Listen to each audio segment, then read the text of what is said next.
Hello, everyone. This is criminal profiler Pat Brown. And today I'm going to take you through, I don't even know how to say this. It's an analysis of death, um, the death of Nora Quoirin in Malaysia back in 2019. A case that is just up in the air. Between what the police have thought, what the inquest now says, what the parents believe, and a little bit on the internet, although not a whole lot. So it's a peculiar case where a whole bunch of things don't make sense. And I'm going to get into what you do if you were brought in to analyze a case as a profiler, as a private investigator, as the police, as a journalist, whatever, to look at a case. What do you do when there's a whole lot of information that you're not quite sure about? And there are questions you'd like to be answered, but you don't have the answers? How do you proceed? And how far can you get? So we'll get into it because it's a very strange case. First, I want to welcome everybody who is here in the chat room. So Lady Jane just showed up. Kim just showed up. Larissa just showed up. I think I said hello to the rest of you. So if you'd like to be in the chat room, by the way, please do join Patreon. It's the link below. It's $5 a month. I have one level. And in that level, we have a community, which shows up in the live shows, which are 2 a week. The case show on the weekend like this one, and the one during the week, which is a hangout. And then we also have a community where we can chat. It's $5 a month, and it supports an educational channel. However, as I always say, once I finish the live shows, all of my videos are public. There's nothing hidden. So if you don't want to pay a penny, or you don't have a penny, because in this day and age, we might not have any, please do subscribe to the channel. That helps as well. And also click the bell for notifications. Check my playlist for all the different shows I've done. Look at the case files, and don't forget to go to the search engine at YouTube and put in Profiler Pat Brown in any case you're interested in, and you might find it there. One other thing I want to mention before I go on is I got to advertise for myself. I don't advertise for anybody else, but I will advertise for myself. I have a new channel I started a few months ago. It's just beginning. It's called Dear Profiler Pat. It's kind of like Dear Abby, except I'm a little more realistic and I go a little more in depth. Any question I get, I try to expand on it, along with expounding on it, and so that it means something to more than one person, not only to the letter writer who asked me the question, but to other people as well. So check that out. Dear Profiler Pat, that's also in the link below. And let's go to the show. All right. Okay. Now, Nora, oh, poor thing. Just, it's so many things are sad. Hi, Dog's Discussion is now here too. Let's see, Legal Pickle. I like that name. Okay. There's so much, I wouldn't call it misinformation, but maybe not good information. And I want to point out now there's a documentary. It's a Malaysian documentary. I tried to find it. I went on my VPN. I went to Malaysia. I went to the channel that did it, and I could not find it. The parents of Nora were extremely unhappy with the documentary. They just thought it was garbage, and wanted to see if it was garbage or if they said something useful, but it didn't exist. At least I can't find it. So if you do find it, let me know, and I'll put it on the description. I'll put a link to it.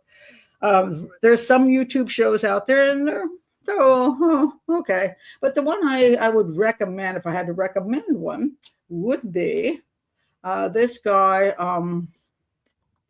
It's called Taken by the Jungle, The Disappearance of Nora Quoirin. Very popular fellow. I didn't object to, he's a storyteller, and I didn't object to his storytelling. And so if you want to watch something, and especially if you're here to this show and you want my analysis, but you want to go through 40 minutes of a discussion of all the different details elsewhere, go check it out there. He has some odd things in there as well, but I'm not against it. So, but I don't do storytelling. So sometimes people come to my show and they're like, well, Pat, you didn't go through the whole hour of telling the story. I'm like, yeah, I'm kind of lazy that way, and I'm not interested in that. I'm interested in the evidence. But so you can catch you up here. I'm going to read to you from, I really don't know how to pronounce this. It's called I think it's supposed to be the Asian Post, but it's written as ASEAN. I'm not sure what that means. Maybe it's a location. Maybe it's a joke. What do I know? But I thought they had the best rundown that will help you just understand the basics. All right. So it says, by now, many people around the world would have heard about the tragic fate of Franco-Irish teenager Nora Quoirin, who went vacationing with her family to the Southeast Asian country of Malaysia.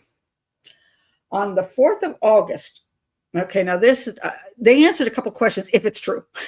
I was saying, I don't know, because a lot of journalism, they don't do their due diligence. So a lot of times you're not even sure they're accurate. But I want to know, her family took her to Malaysia. Let me show you a picture of her.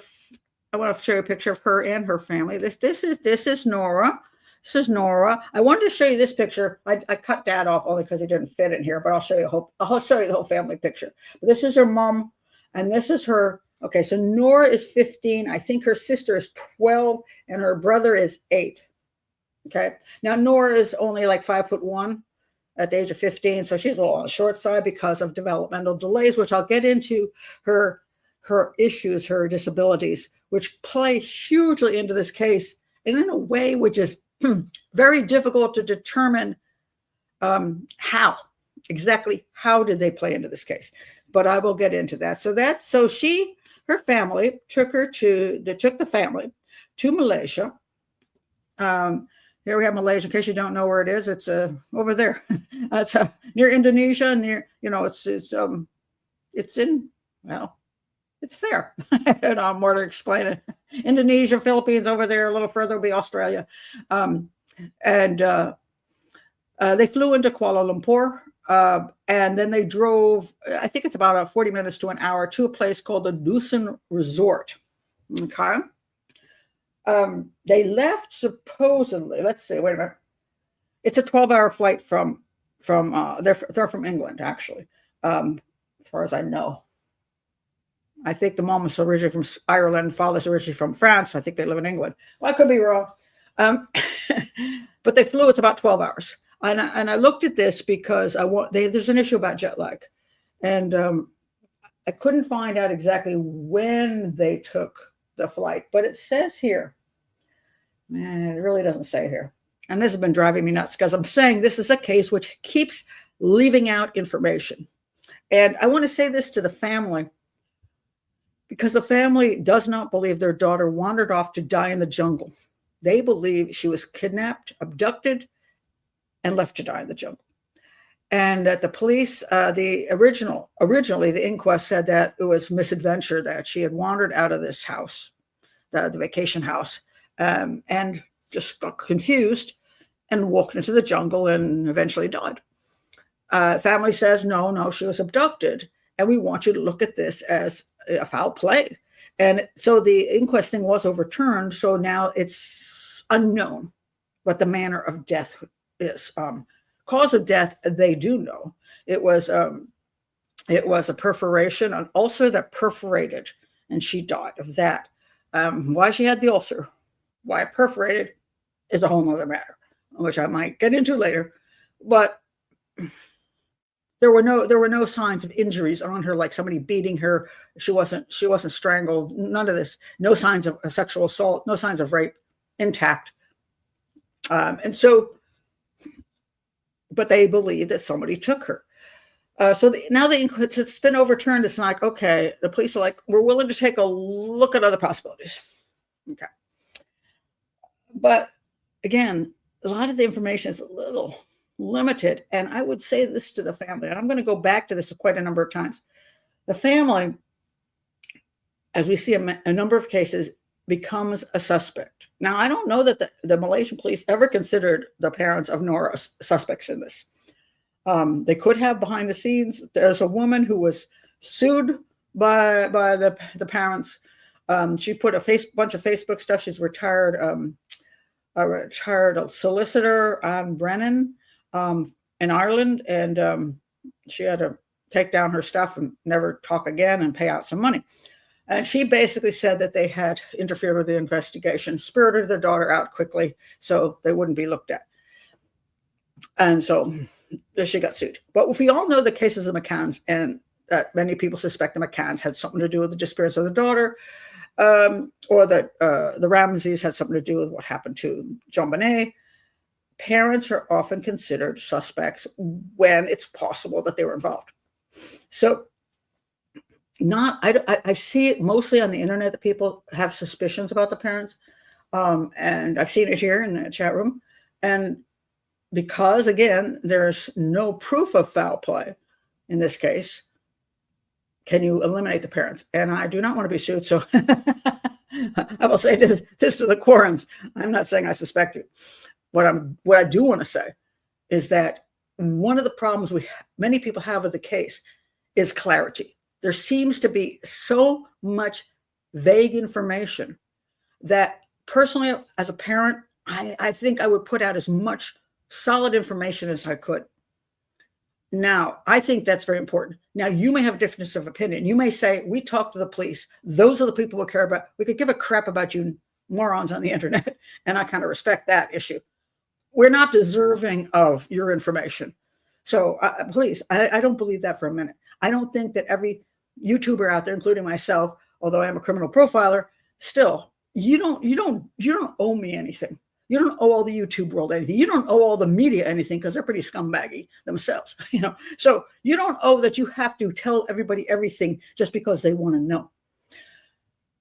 However, sometimes when you're reaching out to the public, you want the public on your side. It does sometimes behoove you to put out some information that they can relate to. I'm just saying that. And I'm going to go through some of those issues as we go on.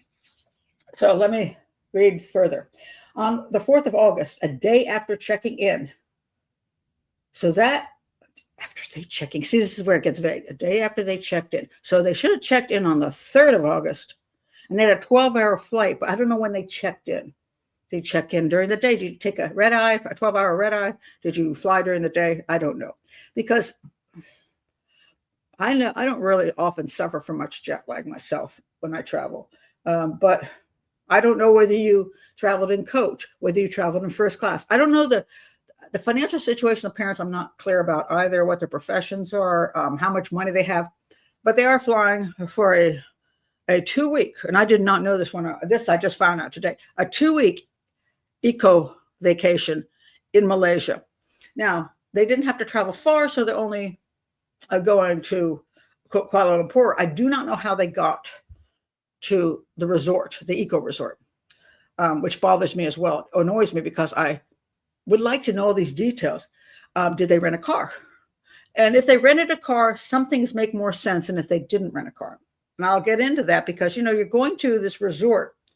It's called the Dusun, and they have only a few. This one shows that they have 7 houses. Now, when you read some stuff or see some stuff, the house that some people say they were in doesn't seem to exist anymore. And I don't know if they changed the name of the house after all this happened, but I think they're in the Taper House. That's my opinion from looking at the pictures of the house that seem to match the theoretical crime scene.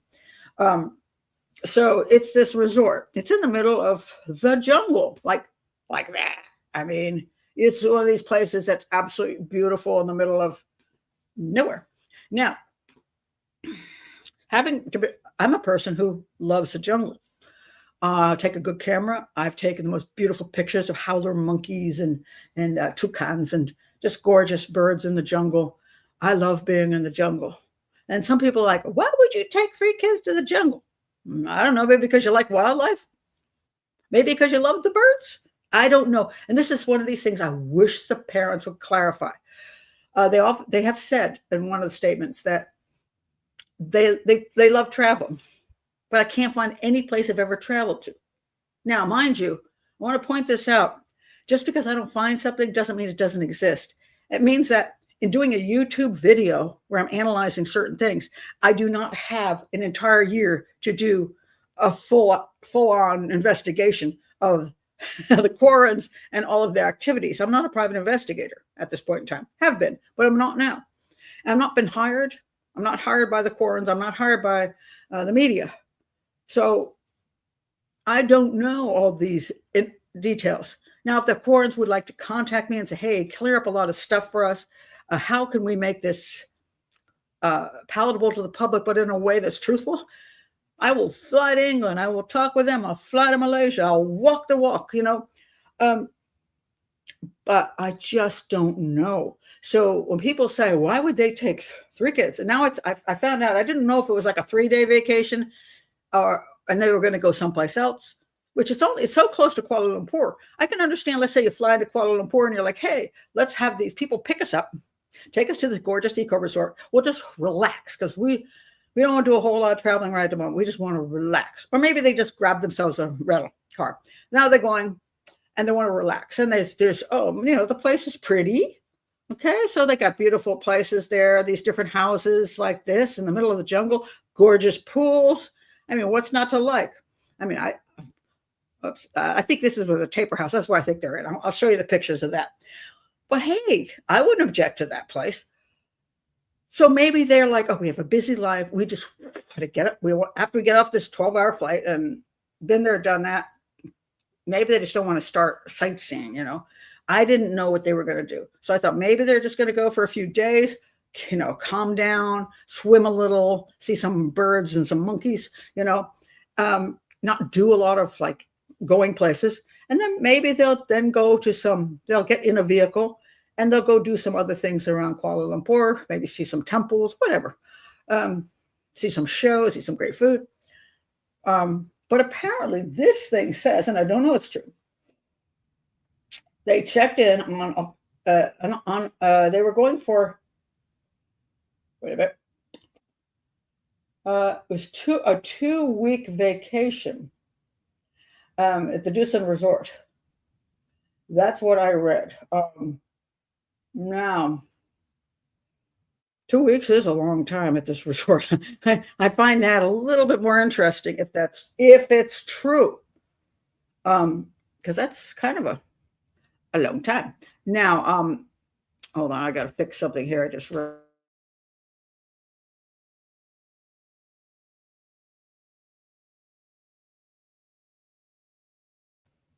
can you see me now? Please tell me you can see me. I had the internet on as well as where it's plugged in. You can see me. Okay, good. Sorry about the blackout. Okay. All right. Things that go wrong on live shows. Okay. So if this is true, they're going to be there for 2 weeks. This is interesting to me. And I would ask, what were you going to do with those 3 kids at that location for 2 weeks? There's some things you can do there. They have a hiking thing to a waterfall, but their daughter supposedly has mobility issues, very big mobility issues. I can't see that you're going to be hiking up to any waterfall. I don't really want to hike up to waterfalls. I always see those. I'm like, yeah, no. I know what a waterfall looks like. I really don't want to go all the way up the rocks for 2 hours. It's not as much fun for me. Yeah, just 1 second. Yeah, that was where I pulled the plug on the internet because it conflicts and it can freeze it through the whole show. And I didn't realize it was on. So what were they going to do with the kids for 2 weeks if they were staying there for 2 weeks? Now, again, I don't know if this information is correct, but the reason I'm bringing this up is because when you're going to try to analyze a case and you look at people and you say, why are they doing what they do? It's hard to know if you don't understand what they're actually doing and why they're doing it. I have found very little on their background. If they've traveled all over the world, where have you gone before? What kind of things have you enjoyed before? Where are your videos showing you with the kids in other locations? I would like to see those, especially because she's supposed to have a mobility problem that relates to this crime, as far as she could actually walk into the jungle by herself, walk a 1.5 miles, almost 2 kilometers in jungle before she's found dead. Her parents say she couldn't have walked. But I want to know, do you have all these videos from all these trips you were on? Could she walk? Or did she have difficulty walking? How bad is it? And I think a lot of people have this question. And it's one of the things, you don't owe anybody anything. But if you got information and just evidence that would push people toward your theory of she was kidnapped, put it out there because I didn't see anything. I haven't seen one picture of her walking yet. Now, there was supposedly a CCTV that they said they saw her in the airport and then I can't find any place. Maybe they showed it in court where she was walking through the airport with her luggage, which means she can walk. Now, the airport is flat. I don't know how well she was walking. I don't know how slowly she was walking. So I don't know what that means. Because if you can walk in a straight line, and if you're walking slowly, that could maybe be what you can do. So I just don't know if it was, if the pavement was messed up, if there were rocks, would she be completely frozen? I don't know, because we don't have any information. Now, a couple of these kids, I will show you a picture of these kiddies. I found them on TikTok. So before I go further, I want to explain what her condition is. Okay, so these are some teen adults. I don't know if the teens are adults with this condition called, if you think I can pronounce this, you're crazy. Holoprosencephaly. Holoprosencephaly. Say that 5 times quickly. I don't know. But this is a young woman who's getting her hair cut, and she has this condition. So does this fella. Now, she walked to get her hair cut. She was walking in the hair cutting place. And she walked like this. I'm going to say she had trouble walking. She could not walk in a straight line. She shifted from side to side. She could move, which was grand because at least, when she's at home, she can move from her bedroom to the kitchen and kitchen to the living room.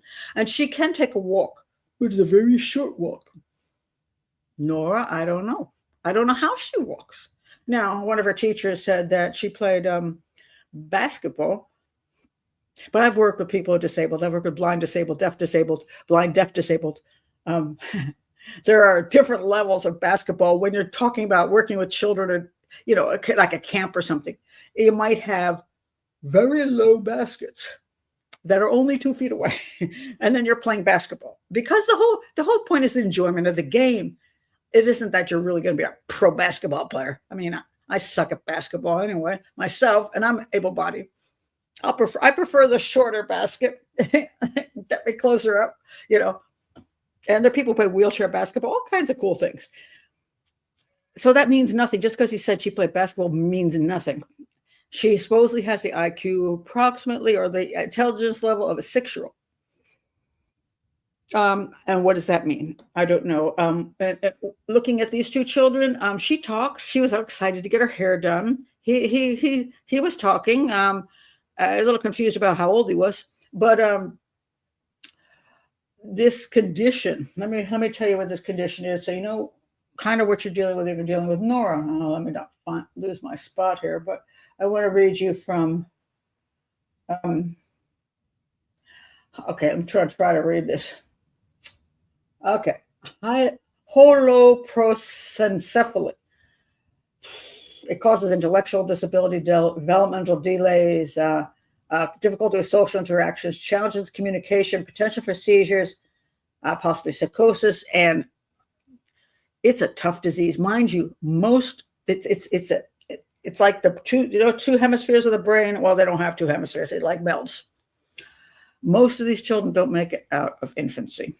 And if you go to TikTok and put in holoprosencephaly, you will see some of the most heartbreaking photos and videos of your life. That these people, moms and dads, have this baby born to them, and they look down and they're like, oh my God. They know the child has severe disabilities and often doesn't make it out of infancy or early childhood.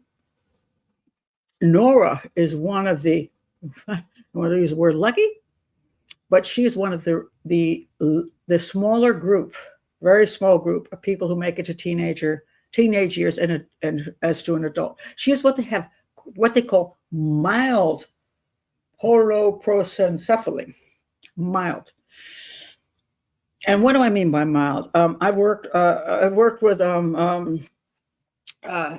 I have spent my life working in a number of disabled groups in my life. I worked for what is it called now? It's been so long. I haven't.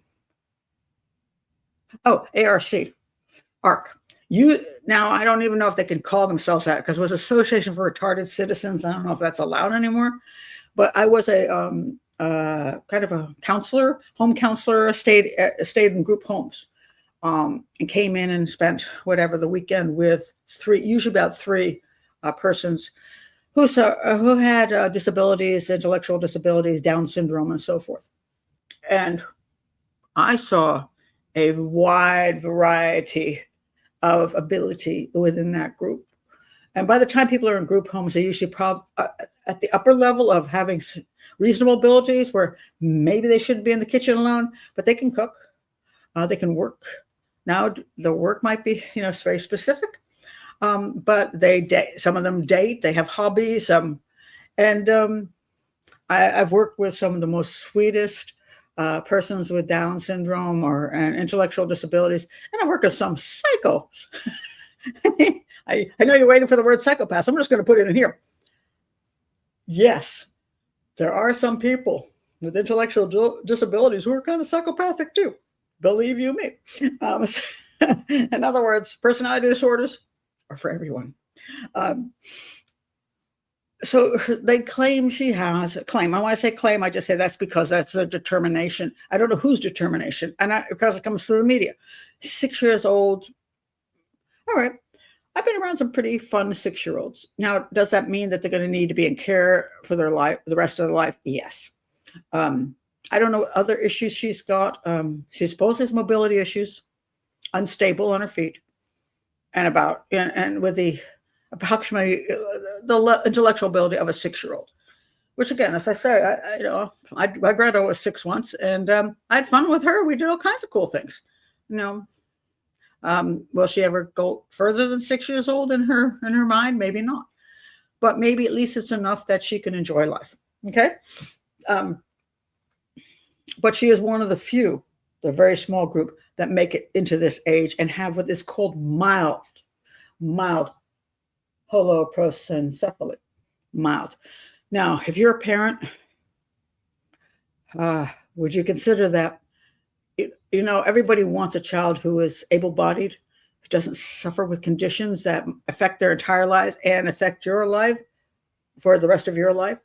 So there are people who say maybe they just want to get rid of Nora. Maybe they're just tired of taking care of her.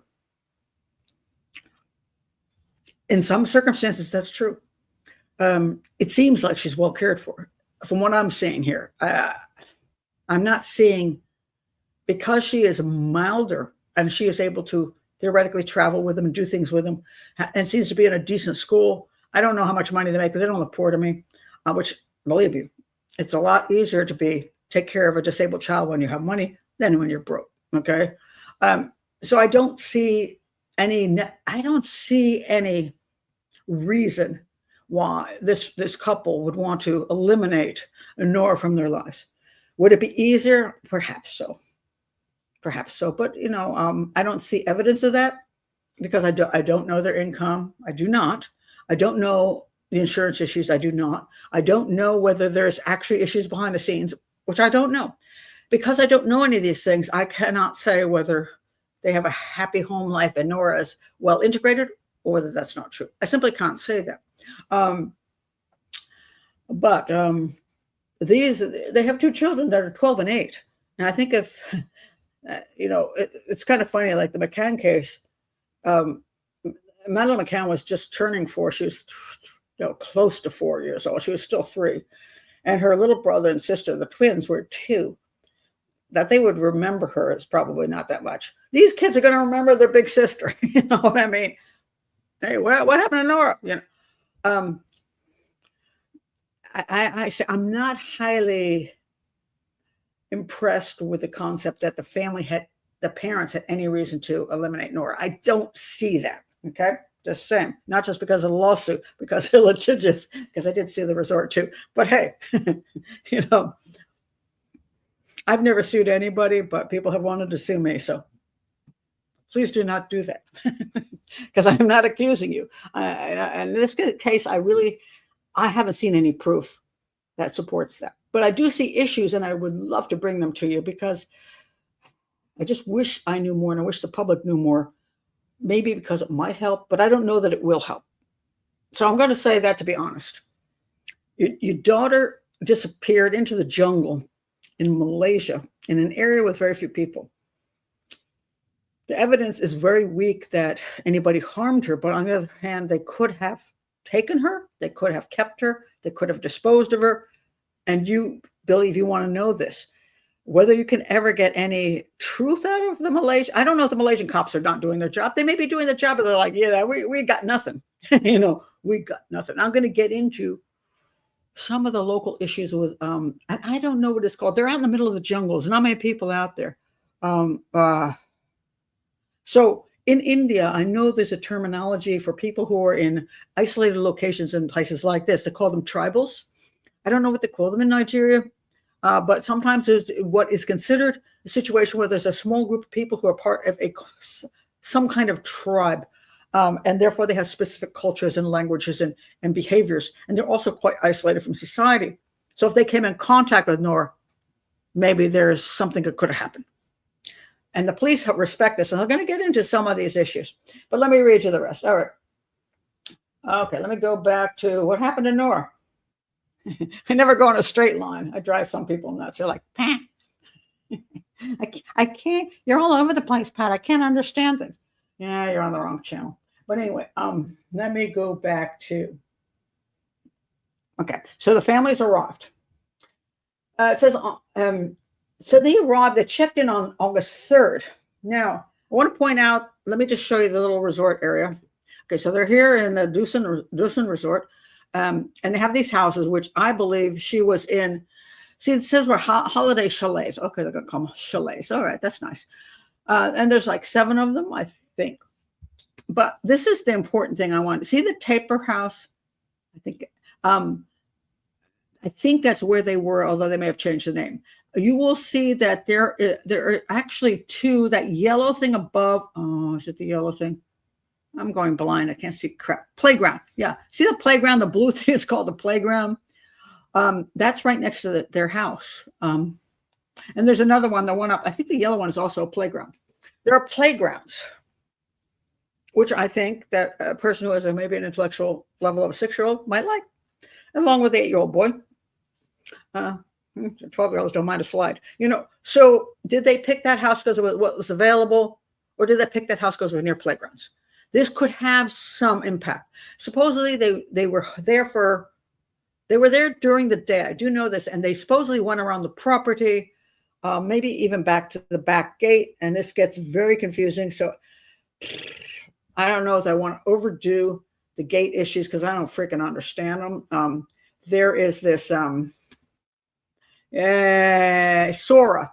That's people say they were in Sora. I don't even know if that's true because I don't even know if that's the name of the actual place. That's what I think the taper house is because that's what the pictures match. But there's a front gate, and then there's this back gate, the purling gate near there, which they say is shut at night so that no one can get in because she disappeared during the night, was missing by the morning. Let me find the picture of the gate. Did I lose my picture of the gate? Probably. Damn it all. Okay, where's my gate picture? Sorry, hold on a second. Start taking your shots. This is where Pat Brown loses the damn picture. I'm looking for it now. Where's my gate picture? Oh, that's where it is. Yeah. Okay. Sometimes I put the pictures on the green screen behind me.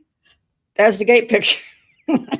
Okay, so this supposedly is the back gate. Can she get through the back gate? Yes, she can, because that girl's like 60 pounds. She's very thin. She's 5'1", between I think 60 and 70 pounds. Very, very thin. And this is something people are going to say, were they starving her? Were they starving her before she got to the resort, and that's why she died of this ulcer? And because she wasn't gone long enough to starve to death, really. I don't know. Suppose her parents said that she ate well. And this is another interesting issue. Some of the kids with this condition are on feeding tubes. She was not. She actually ate. Now, whether her body processed things well or whether her brain told her to eat less than other people, I don't know. I'd have to be her doctor. I'd have to see her entire medical history. Don't know. Could she get through this? Yes, she could. And then there's these pictures of, like, I don't know, did she walk down this thing? I don't know what that thing is. Now, this is the jungle where they supposedly found her body. But I don't know. Could she have walked out of that resort? Maybe. So anyway, okay. So a day after checking in for the ill-fated holiday with her London-based family, yes, they were from London, theoretically, the 15-year-old disappeared mysteriously from the Dusun Resort, an exclusive getaway surrounded by lush jungles and located not far from the Malaysian capital of Kuala Lumpur. Her family believed the teen, who had learning difficulties and many difficulties, had been abducted, but local police classified her sudden disappearance as just a missing persons case. On 13th of August, nearly 10 days later, Nora's body was found in a small stream, sort of like this. They don't have, supposedly in the Malaysian documentary, they actually showed her body where it was found, like part of it, blotted out. Parents were pissed. I get that. They found her about 2.5 kilometers, 1.5 miles from the Dusun Resort. Now, when we're talking about if she walked herself to this location, and I'm an American, so I'm going to go 1.5 miles because I can relate to that. If I were walking at a not speedy rate, just a relaxed walk, I'm going to be really relaxed. Getting 3 miles to the hour is not unreasonable for walking.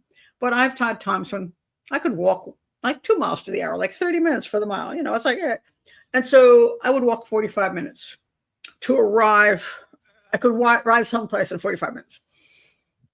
She wasn't found for 10 days. And she is supposed to have been dead for like 3 to 4. That's a little vague there too. So she might have been walking for days, in theory. Walk a little bit, sit down a little bit. Walk a little bit, sit down a little bit. And could she have walked this distance with her condition? She was, as like that picture shows, walking like this from side to side. Well, in 6 days, yes, she could. When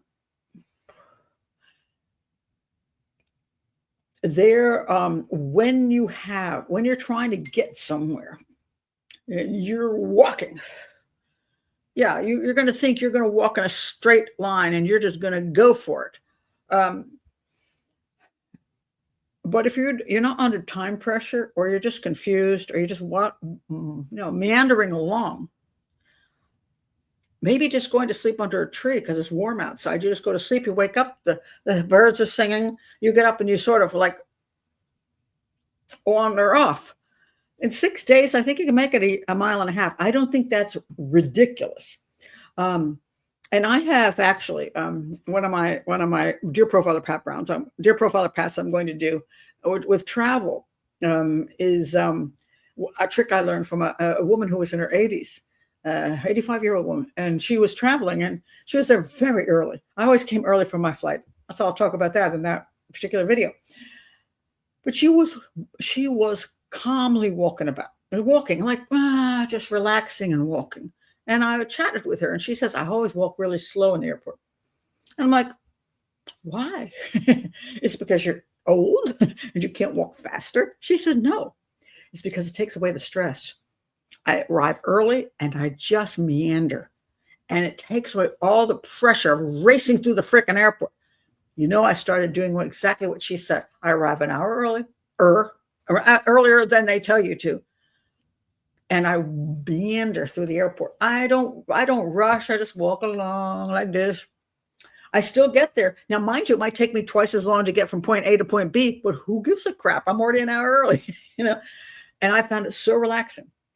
Having that experience, I say, could Nora have walked an hour and a half in quite a few days? A mile and a half in quite a few days. The answer is yes, it's a mile and a half. It's not 10 miles. It's a mile and a half. She could slowly meander along. Now, when they went out here, they started saying, well, it was difficult to walk. Okay, I've been in the jungle in Guatemala. I did a 3-day hike through the jungle in Guatemala to Tikal. The first 2 days were easy because we're like roads like this, and we had a horse dude. So a horse guy kept my backpack. And then we camped at night, and it wasn't quite this fancy. Okay, it's more of a dirt path. But anyway, the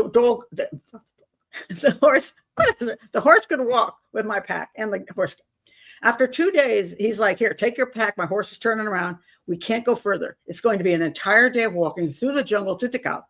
And my guide had a machete, cutlass, and he was like hacking his way through the jungle. Couldn't even see a freaking path. I started having trouble carrying my backpack because there were roots and there were some areas that were difficult to walk on. And he finally just got disgusted with me and took my backpack. Dude was like 80 and wearing penny loafers. And I'm like, oh my God, he's in better shape than me, which I hoped he was, because if he died, I would never gotten out of that jungle. And let me tell you, there was no way to find my way out. But the simple fact was because of my incompetence, we slowed down. He took my pack, but we still slowed down because I had to pick my way. So when they say she couldn't have, I don't know that she couldn't have. She could have, if you're walking really slow, because if you have 5 days to walk a mile and a half, that's not a lot of distance per day. When you're talking about how many hours you have, she could take a couple steps and stop. See a spot she could put her foot on, get a little, and then she could stop and sit on a rock. She could. So I will not take away the fact that she could have been able to walk. Now, she was supposedly didn't have any shoes on her feet, barefoot. Could she walk barefoot through the jungle? She had some. Now, when they found her body, they said she had some cuts on her feet, but nothing serious. Parents do not believe she could have walked that distance without having more damage to her feet. Again, I disagree. I've done walks without shoes. Depending on where you're walking, if you have moss on the ground, it's quite pleasing. It actually feels good on your feet. If you're walking on a flat rock, that's not harming your feet. You're walking on roots, you can get a little. You get some sticks that can stab you up. If you're walking for 6 days, wandering, could you have some little scratches on your feet and some cuts? And maybe you just slept for a day and they healed up a bit and you went further. Again, I don't think it's impossible that she had some, like, also scratches on her legs and stuff. I don't think it's impossible. So I have to put this out there to begin with, because when you say impossible, it's different than improbable. And so if she got lost, I don't think it's impossible that she could have walked 1.5 miles in so many days before she died. With no food, she had maybe she could have drank. I don't know how much rain. Here's another thing I don't know. It's a jungle, for God's sakes. It rains a lot in the jungle. Sometimes if it rains a lot in the jungle, you have water. You just go like this and you got water. Not even water from, they say there was like any kind of parasites or anything in her system that would be connected to the water she was near, but she wasn't dehydrated. So she could have had things to drink. Now, mind you, she's a very, very thin child.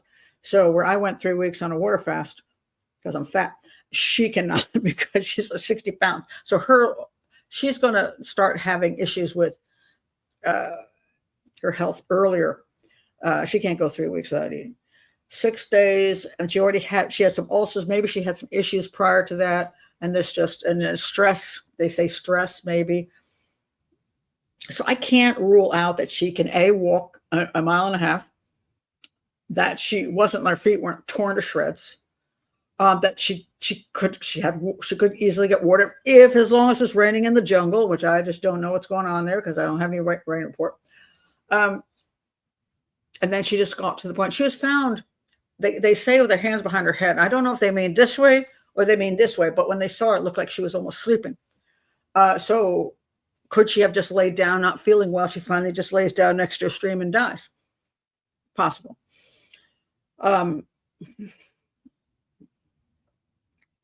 Now, so I just want to put that out there first, that it is entirely possible.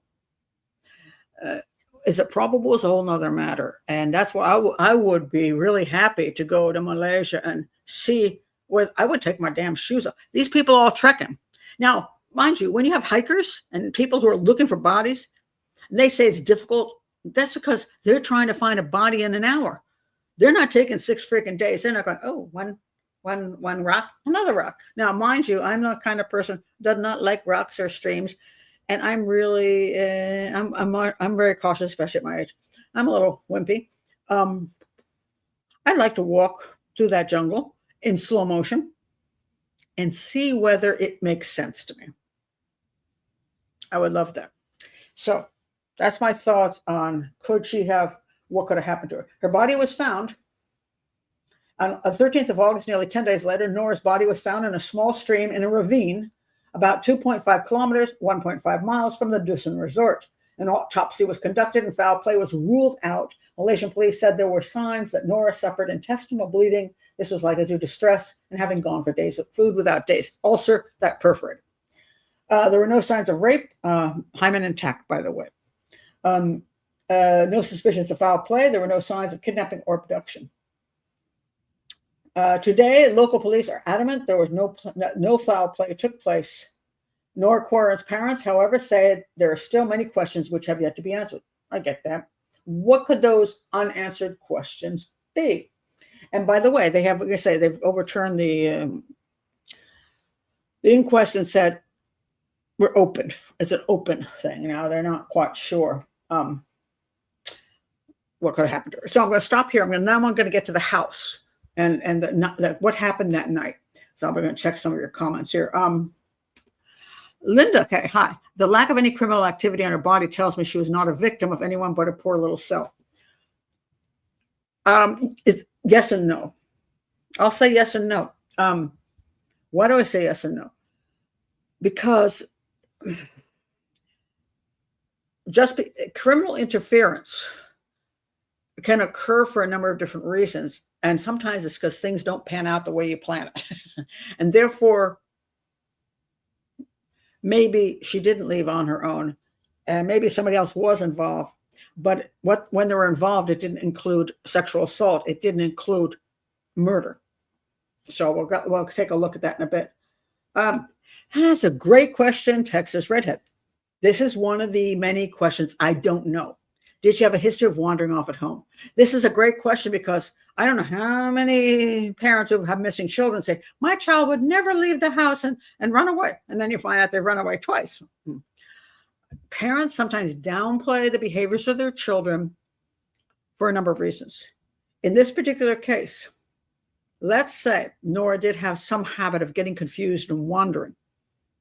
If the parents admit that, the police might go, okay, we're done. As a parent, if I thought my child truly was abducted, would I want to give the police some information to make them doubt that she was abducted? So I don't know. I don't know or not. They claim that she was more like glued to them, like since she was, had a mind that was more like a 6-year-old, and she had mobility problems. She was pretty much like glued to them. But I'm going to get into this issue in a little bit about how glued. Okay, was she sleeping in a room by herself, or was she sharing a room with other family members? Okay, I might as well go there. I'm confused about the location that they picked for them to stay in. Now, why am I confused? All right, I believe she was staying in what was the house I thought she was staying in? Hold on. The Taper House. I hope I'm pronouncing that right. I've forgotten how to pronounce Taper. Tapir? Depends what language I'm in. Okay. The one, the Taper House. Okay, if this is true, supposedly it sort of looked like this. And let me show you some pictures. Now, this is another one. I'm not sure that's it. But anyway, this is what the place is beautiful. Beautiful. I'd stay there. Okay, so these are the different houses, and you see Sora is not included, so I don't know if they renamed Sora the Taper House. I don't know what's going on here. But inside the house looks exactly like the pictures that I saw in the crime scene stuff. So this is very important to me. Hold on a second. Let me roll back. I just want to roll back here for a second. So she is with, dad's there too, a mom and the 3 kids. Supposedly, the 2 girls are sleeping upstairs on a mattress together. I don't know where the hell the little boy is at. I don't.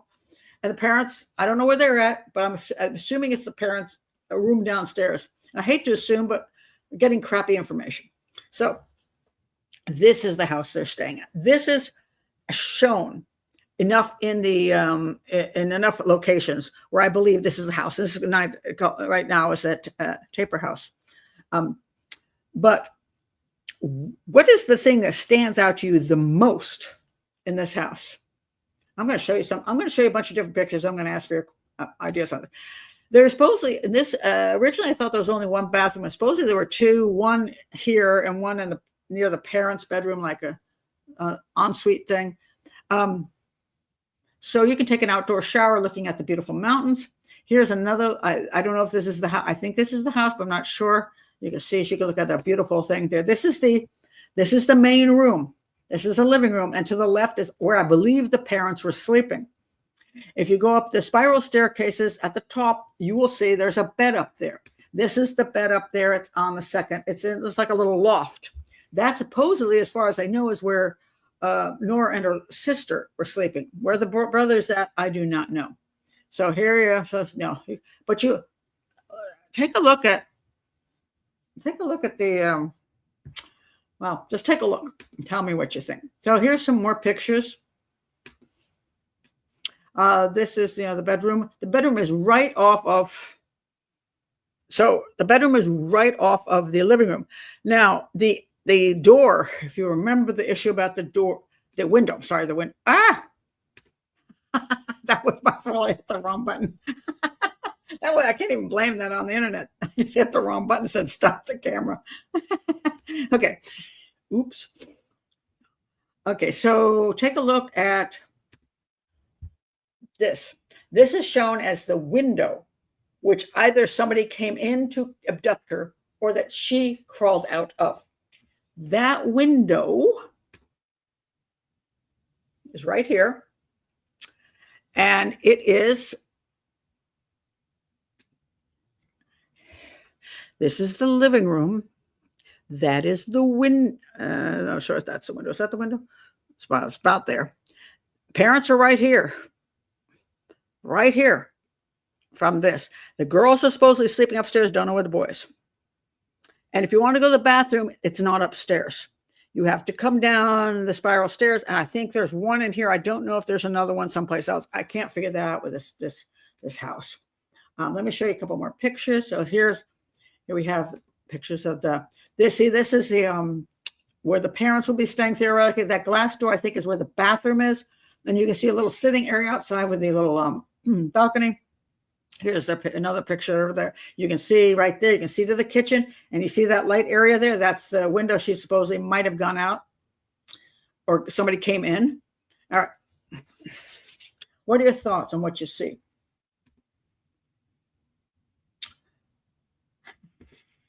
If you keep pushing buttons, you'll eventually be right.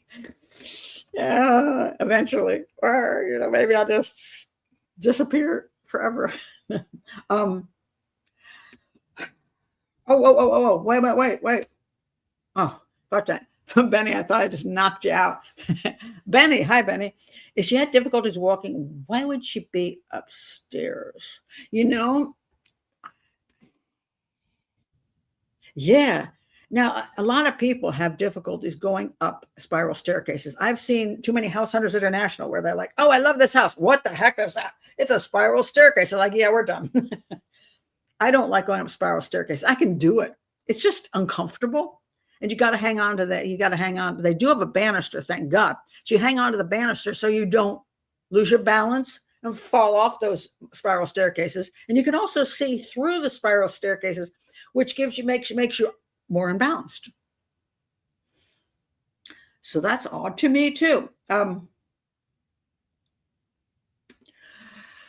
Makes a suite look higher than ground level. How high up were they? Well, okay, that's a good question. This is theoretically ground level on this side. So I think it goes like this. This seems like it's a balcony. Like, I think you're right. This, I think, is ground level. She can, if the door was open, somebody could climb in and she could climb out and not have to jump.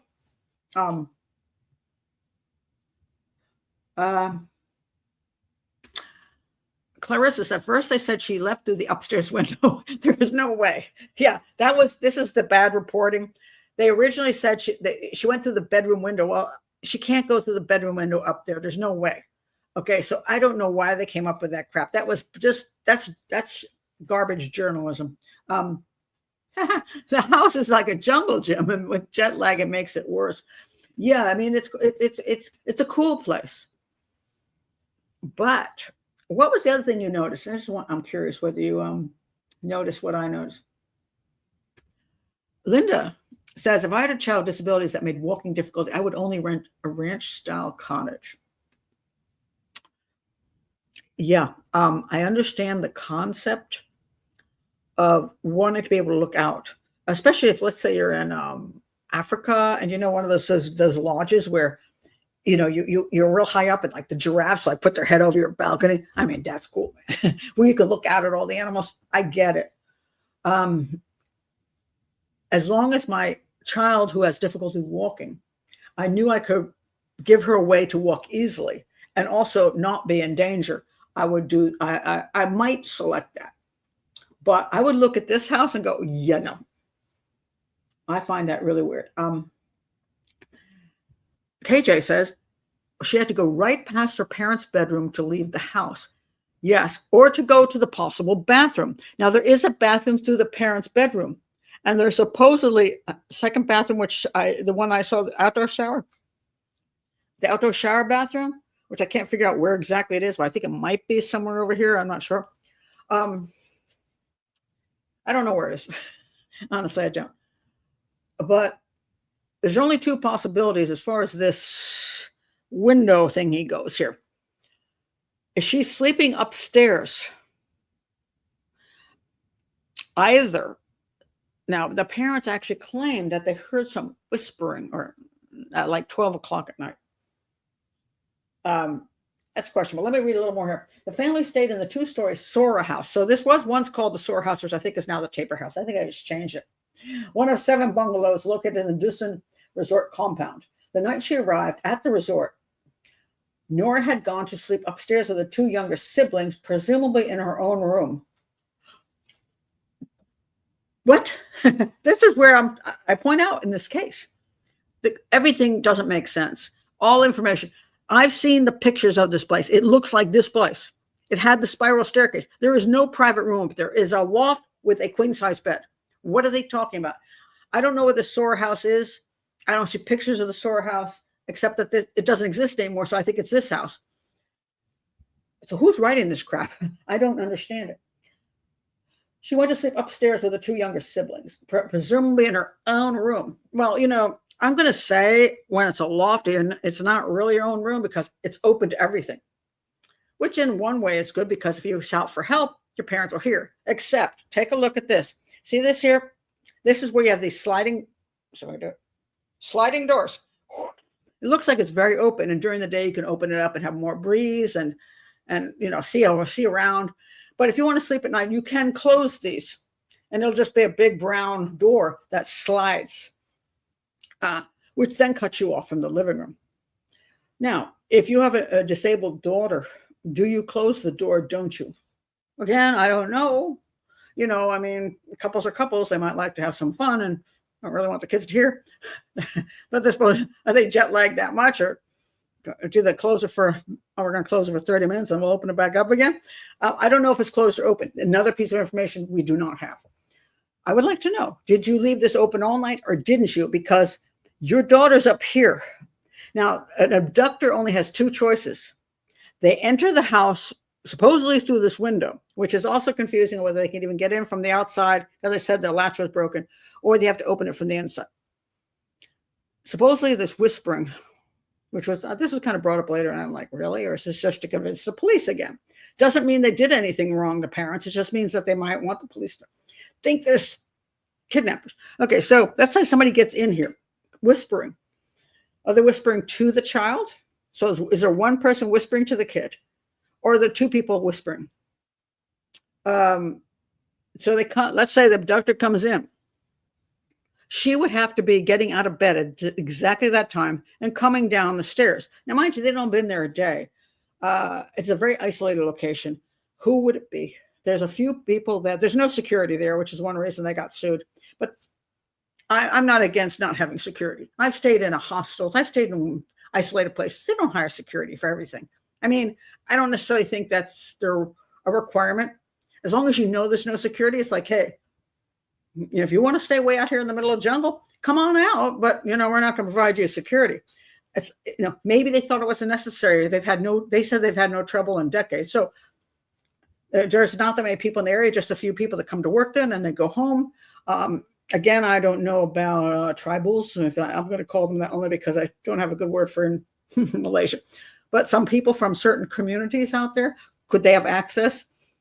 They locked up the place at night as far as the gates go, but could they get through? Well, probably, at least on foot. Would they have a reason to go to this place when they know there's people there and try to steal stuff? Would they sneak in down here thinking might be, I don't know, money laying on the table? I don't know. Let's say somebody gets in here at that exact moment. Nora would have to be coming down. Now, mind you, she's slow, like a sloth. She should be, because these are difficult stairs.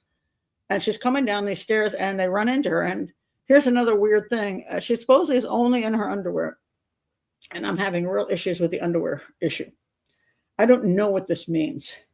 I have seen somewhere that seems like she's just wearing like underpants and nothing up top. I've seen stuff where it says just underclothing. What are you talking about? She was found naked, which there's a bunch of reasons she could be found naked. One is simply that if you're walking around for 6 days, maybe you just took off whatever was left. Maybe you were hot and pulled it off your body. If your mind is working as a 6-year-old, you might just rip it off, and it's nicer to be naked. Maybe that if your underwear, your underpants, maybe you had some diarrhea or something. Of course, she's not eating, so maybe not so much. But maybe urinated, and she said these are icky, so I'm going to take them off. I don't know. I have no idea. She ends up naked, or somebody else did something to her. But I'm not quite sure about the underwear thing, and I can't see any information on that. Why is she wearing underwear? She's 15 years old and she is developed. And she's got an 8-year-old brother.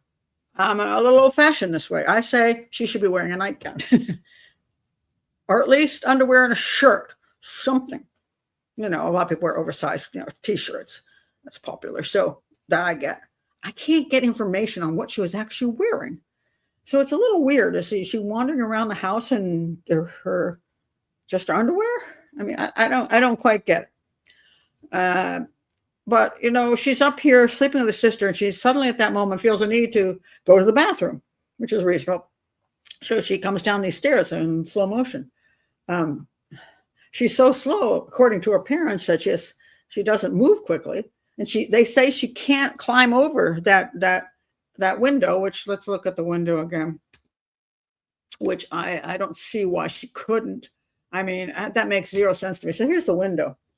It's not that far to the ground. I mean, any kid can sit on that window or put their leg on the other side of it. I don't care how disabled you are. You probably can get out that window. I'm not overly impressed by she would be unable to do that. That she'd want to do that is another question. The other possibility is that somebody could have stood on the outside and said, hey, come here. And she came there and they just picked her up and pulled her through the window because she's thin and small. Could they have done that? Sure. And then they could have carried her off because she's as light as all that, 60 to 70 pounds, very, very slight child. I mean, she doesn't look that small, but she seems 5'1" and very lightweight. I mean, almost to the point of you wonder if she's healthy. But could they carry her away? Well, anybody can carry a 50 or 60 pound kid. So they could have just carried her off into the jungle. Sure.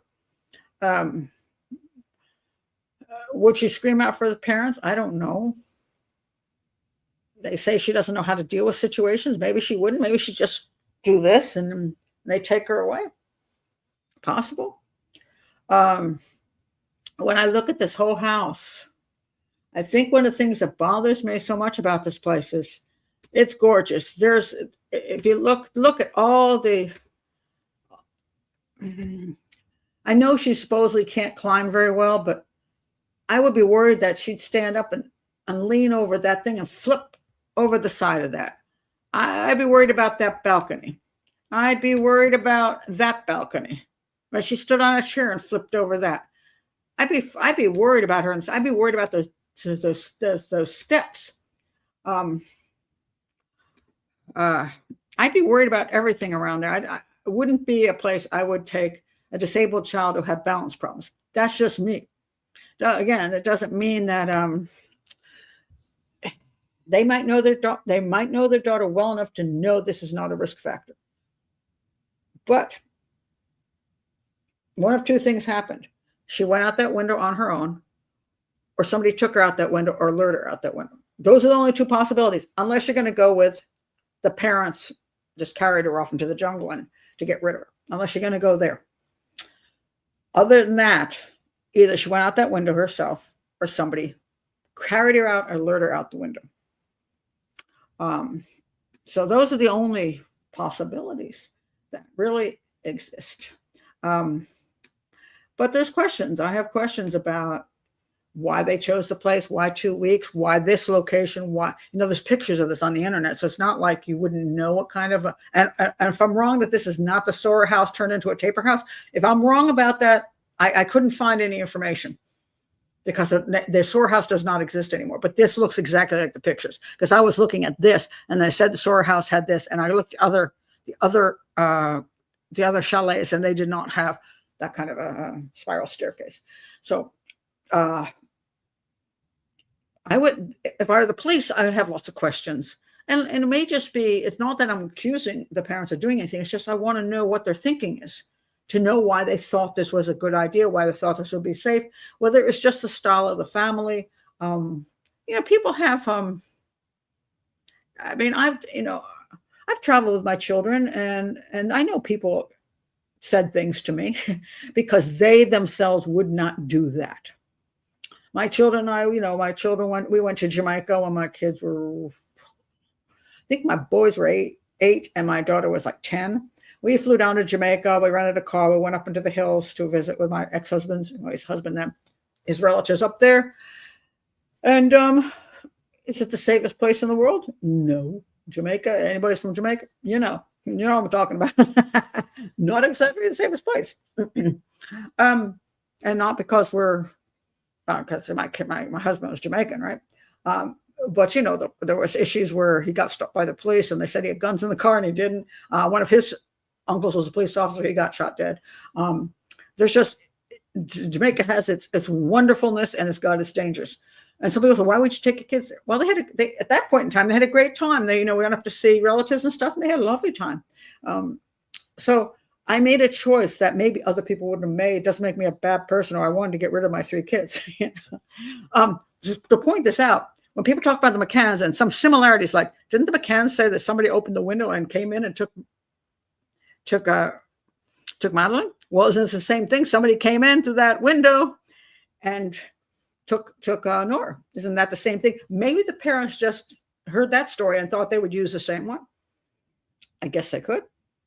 Well, I will say something. The parents were present in the home when their daughter went missing, where the McCanns were not present in the vacation flat when their daughter went missing, or at least that's their claim. So if it was hot, Allison says, especially after being in the UK, it could easily be wearing less clothes, underwear. It's possible. I just don't know what the underwear is. So I'm looking at this going, was it a loose underwear shirt? Because she wasn't like, huge chest wise. So was an underwear shirt, a comfy underwear shirt, considered underwear? Or she went around in brown panties? I mean, I don't know. So these are the kind of things like, or was she only running around in panties when she's got a brother there? I mean, some things I just don't know. And I can't necessarily say this means anything. But, it's one of these things where as a police officer or profile, you want to know exactly what the situation is. So you can say, for example, if somebody came in to rob the place and saw a half-naked girl, would that be more inspiring than if they saw a girl that was not half-naked? What about her ability to move and her size? Would that be easier for them to say, I can grab her and take her because she doesn't know how to communicate, so it's easy for me to take her? I mean, there's these things. There's all kinds of possibilities, which if you're a police officer, you have to examine each one of them. the family doesn't believe they examined enough of them, and they might be correct about that. But then again, maybe not. Clarissa says, sad, but I'm beginning to think accident. And once again, parents don't want to accept that. Parents do not like the thought of just that something just like that happening. They have real trouble with accidents. I've said this over and over again, especially because they feel guilty. If they thought their daughter would never do something, maybe I know that's supposedly the window's the issue. I don't know. She could have just gone out the door. Again, they said she wouldn't be able to open the window, and mom says she shut the window. We only have mom's word for it that she shut the window. Mom may have shut the window, but we only have her word for it. So this is where the police end up with this. Is that true or not? And was the door locked? Maybe not. Maybe she'd just go out the door looking for the bathroom in the wrong place. Maybe she just, who knows? When did she go out? Now, they say they went to bed, they heard some sounds around midnight, and then the next thing is supposedly they got up at 7. Then there was an article that said they got up at 8. Then there was an article that said they got up at 10. I want to know when sunrise was. Maybe the little girl wasn't sleepy and she got up and she went out and she decided she's going to go play in the playground. I don't know what her thinking is because I don't know Nora. I don't know what she will and will not do. Maybe she went to look for the bathroom. She went outside because she thought that was the door to the bathroom. She ends up outside the house, turns around, gets confused, and freaks out and walks the wrong direction. And now she's in trouble and she just wanders off. Is there anybody around at 7 in the morning, 6 in the morning, 5 in the morning? Don't know. So Carpa says, I walked in my sleep once, 10 years old, and made out to the garden where my brother woke me up. Oh, that is scary. I don't know if she was a good sleeper. That's a good question. Don't know. Did she get it? It's possible. It's possible. Now, it's an unfamiliar environment. Yeah. So now here's an interesting added thing, though. Okay. So the family stayed in this 2-story, which appears to be supposed Sore house, one of 7 bungalows. So she supposedly went upstairs to sleep with the 2 younger siblings. Her father, Sebastian. Now, what bothers me right here is this, presumably in her own room. Well, if you're a media outlet, presumably should not be in your language. Her father, Sebastian, discovered her missing from her room at 8:30 a.m. Did her brother and sister not notice she'd gone missing? A downstairs window was found wide open. There's no evidence of forced entry. Okay, so now, no CCTV footage. Let's see.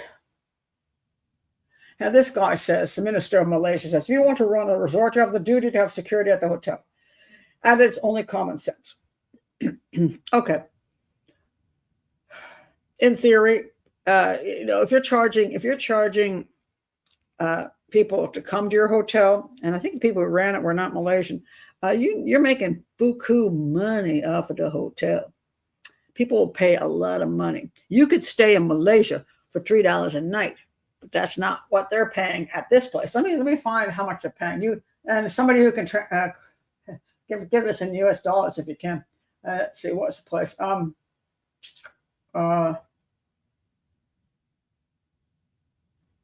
Is this it? No. Okay, hold on a second. I am trying to find. Oh, here we go. Okay, I want to find then how much it costs. All right, about the houses. Okay. This house that I think they might be in, because I say so that house does not exist anymore. I'll go to this house. Okay. Oh, let's see. How much is a book now? The rates are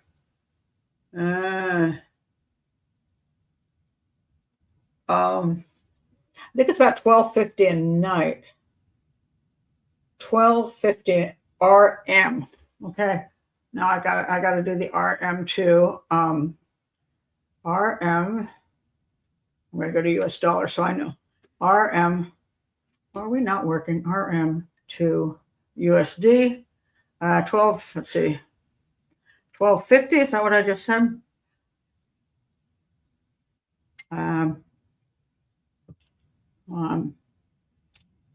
Now 12. Awesome.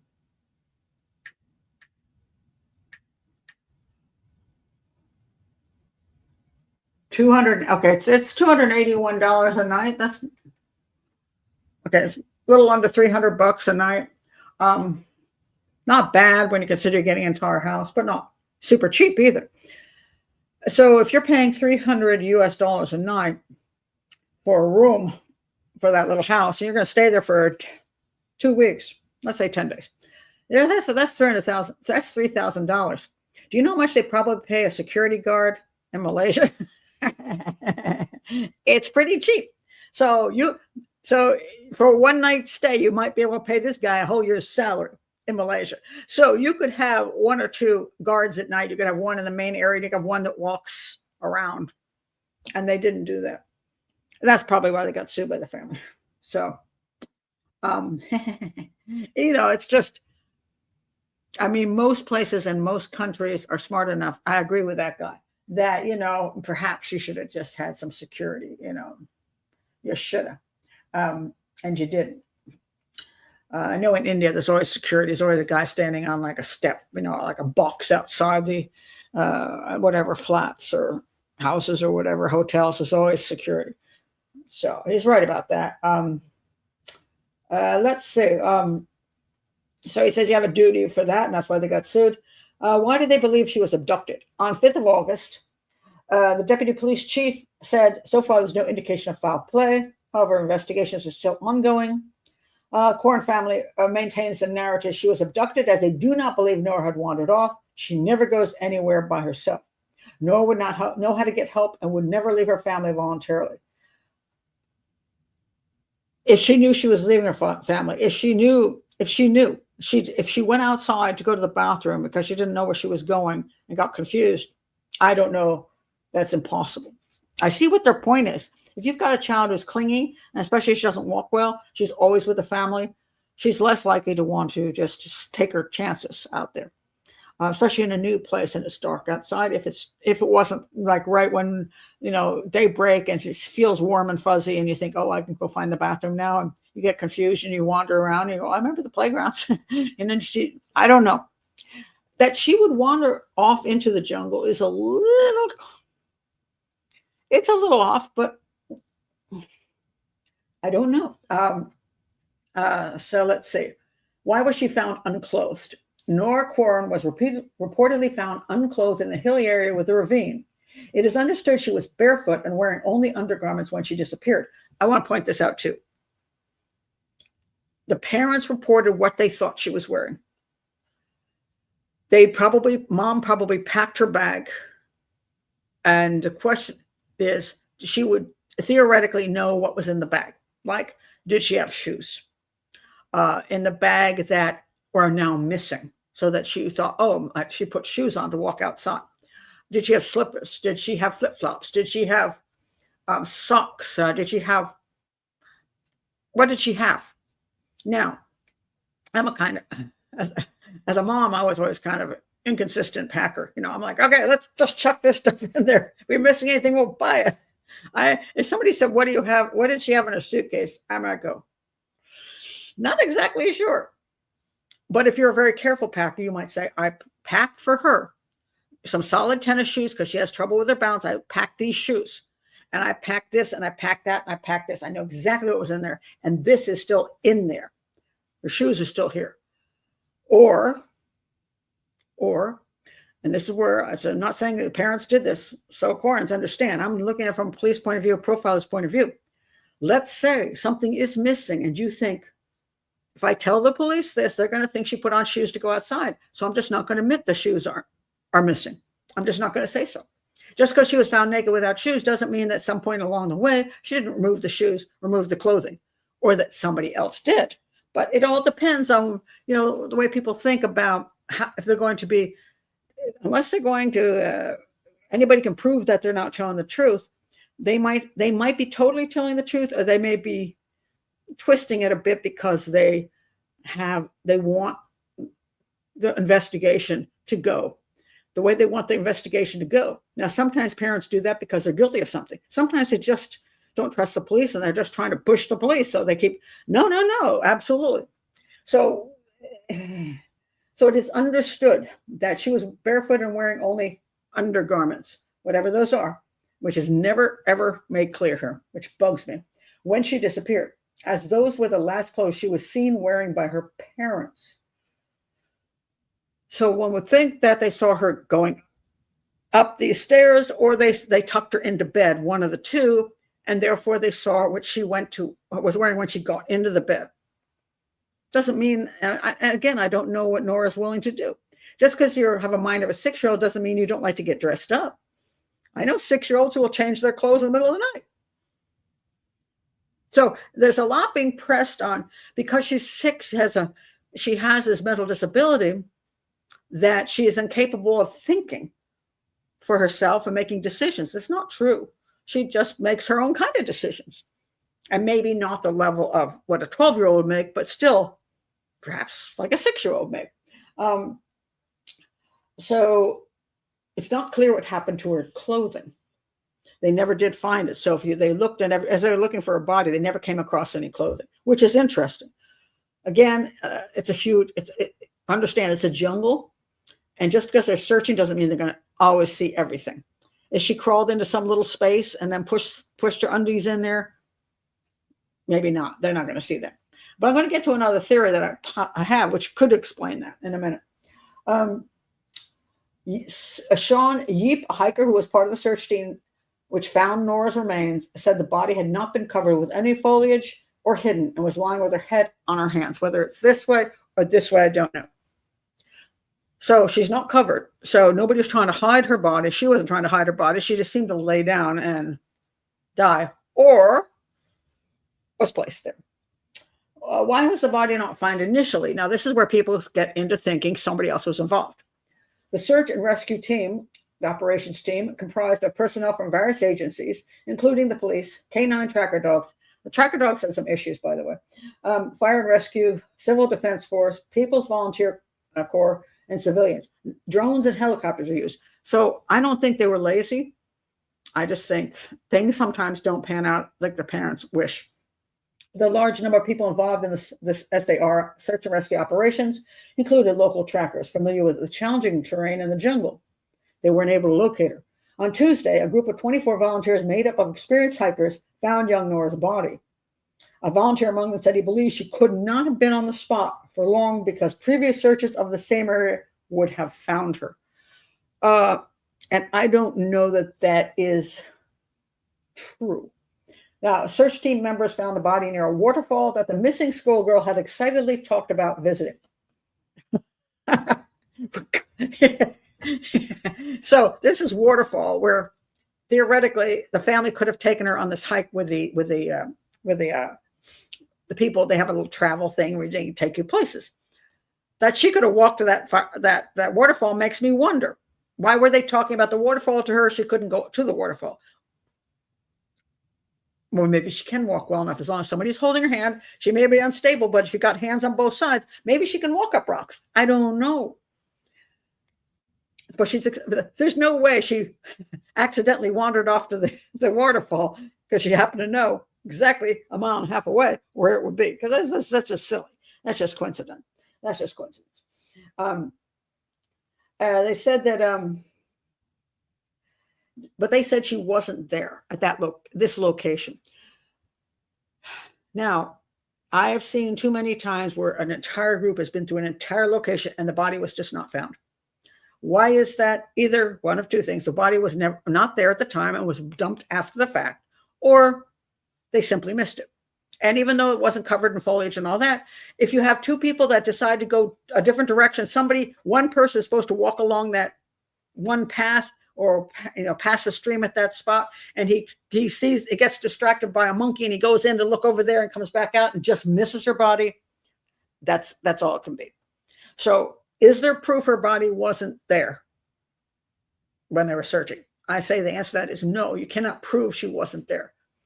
They don't remember seeing her at the location. They think they might have checked. So there's two possibilities. Again, she wandered into the jungle, got that far, laid down, and died. Or somebody did place her body there after the search crews had been through that area. They snuck out of their abode and put her body there. So that's possible. Her post-mortem results. She had gastrointestinal bleeding, upper gastrointestinal bleeding due to a duodenal ulcer complicated by perforation, meaning there was internal bleeding in the intestines due to an ulcer which was brought on by starvation. The cause of death was due to ruptured intestines, which could be because she had no food for a long time, and also long-term stress. Okay, it's a life-threatening issue. Okay, and she was out there for quite a while. There were some scratches and light wounds on her legs, which means she could have walked through that jungle. Now, she could have walked through that jungle by herself. She could have walked through that with somebody holding her hand. She could have been carried, and she's naked, and somebody's carrying her, and they're going through the jungle like this. She can get scratches on her legs just from being walked through the jungle. Somebody threw a blanket over her and covered her, then she'd have less likely to have scratches on her body.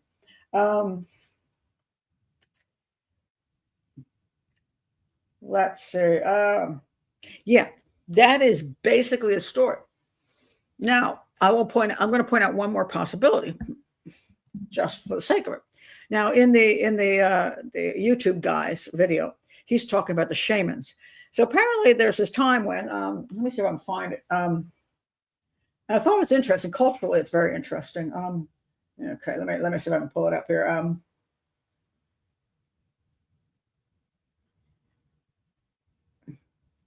Where's the shaman thing? Okay, I know I took a picture because he has a nice little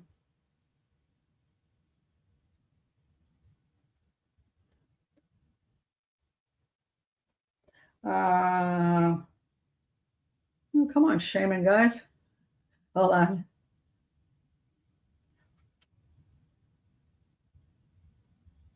The sniffer dogs lost the scent. By the way, let me do this one. He's got this one here. Sniffer dogs lost the scent of Nora Quoirin just 100 yards from the Eco Lodge. So they supposedly followed it and then they stopped. That's interesting. Does that mean she went out and then she got into a vehicle? I don't know. I don't know where the 100 yards ended. Was it in the middle of the jungle or was it someplace else? Here again, we don't have good information. And when you don't have good information, you cannot follow the sense. It doesn't make sense, or doesn't it make sense? So yeah, if there was a guy sitting down here with a motorcycle and the dogs got this far and then it disappeared because he got in a motorcycle, well, that's entirely possible. Okay, where's those shaman dudes? Okay, where did it go? Oh, here we go. Malaysian shamans who have joined cops from Ireland, France, and the UK to search for missing Brit Nora Quoirin claim she was lured away by a genie.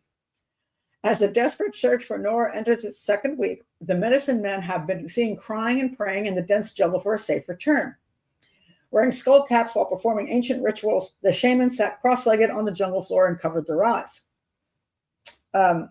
Their body was uncovered near a stream around 2 p.m. by members of the Sarabhan Hikers Club who had joined the police, and also the members of the indigenous Orang Asli people in the area. So supposedly, I think the parents were invited to be involved with the shamans, and the police sort of allowed this to go on. And some of the questions were, why would they give them the time of day? Well, in this country, people seem to think psychics can find bodies, and psychics know what happened. So we're no different here. They're just different versions of it. So they have some medicine men, shamans, religious peoples in certain areas, from certain communities, and they are doing what they think is helpful. And the question would be, why would the police be involved in this? Why would they had apparently it was a couple nights or something, and the parents were invited to ceremonies. I can't remember exactly what was said about this, but why would they do this? Well, just like when police say, well, somebody's been murdered, serial killers murdered somebody, they hang out at the funerals to see if they see anybody with strange behavior so they can note who came. So maybe they were looking in the local community to think maybe one of these people took Nora. Let's see who comes to this thing. Let's see what their behaviors are. Doesn't necessarily mean they believe in what the shamans are doing, but that they want to look at the group that's there. Also, they want the cooperation of the local indigenous peoples, because that's where these are people who live in the community. These are community people in different groups in the jungle. So if anybody one of these people might have seen her, they might have seen Nora, they might know something about Nora, They might know something about somebody who might have seen Nora. They might have known somebody who's really sketchy who might have Nora. So the police are doing the proper thing by ingratiating themselves with the local community. So I'm okay with that. Now, here's I want to put my fourth theory out here. One, she just simply went out the door, the window, got confused, wandered off into the jungle. She had lots of time to do it before anybody realized she was gone. Continue, and just over, as I said, she may not be able to walk well, but over many days, and she's not eating for these many days. She didn't die right away. So this is very important too, because she wasn't murdered. As far as I can see, she wasn't murdered. So it wasn't like somebody took her into the jungle and just made sure she died. Like if the family wanted to do her in, I mean, it sounds like a Hansel and Gretel thing. It's like, oh, let's come on to the jungle, Gretel and Hansel, it's like, is that really happening? But, somebody could theoretically, one of the family members could have thought, okay, we don't want to take care of her anymore. So what we'll do is we'll tell her we're taking her into the jungle to look at the monkeys. And she'll go, okay. So they take her into the jungle to look at the monkeys. They just leave her there and walk away. Could they have done that? In theory, yes, it's possible. As a police person or a profile, you cannot eliminate something unless you have proof to eliminate it. So, Quoirins, I'm not accusing you of that. I'm just saying, is it possible? Yes. Would I think that's likely? No. Now, there are other parents who would, if they wanted to eliminate their child, would find a way to do it maybe more quickly.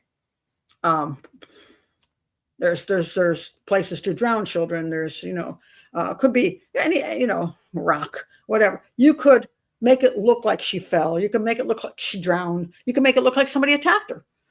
It seems a lot easier than leaving her around for days in the jungle. But then again, maybe you could be the parent who doesn't want to harm their child, but they don't want to take care of the child. So do the police have to accept that this could be a possibility? Yes, I think it's possible. Some people think that's why they picked this location. In the middle of the jungle, they had 2 weeks to work to eliminate this one child. Do I think I don't have any proof of that. I just don't. I don't have any proof that these people had any problem with taking care of their child. I don't see it. All right. I don't have proof of that in any way. So consequently, I can say it could be a theory, but I'm not saying I'm buying it. Then you have the possibility she just went out of the house and just wandered, and she could wander for days, eventually just succumbing and laying down like this or whatever.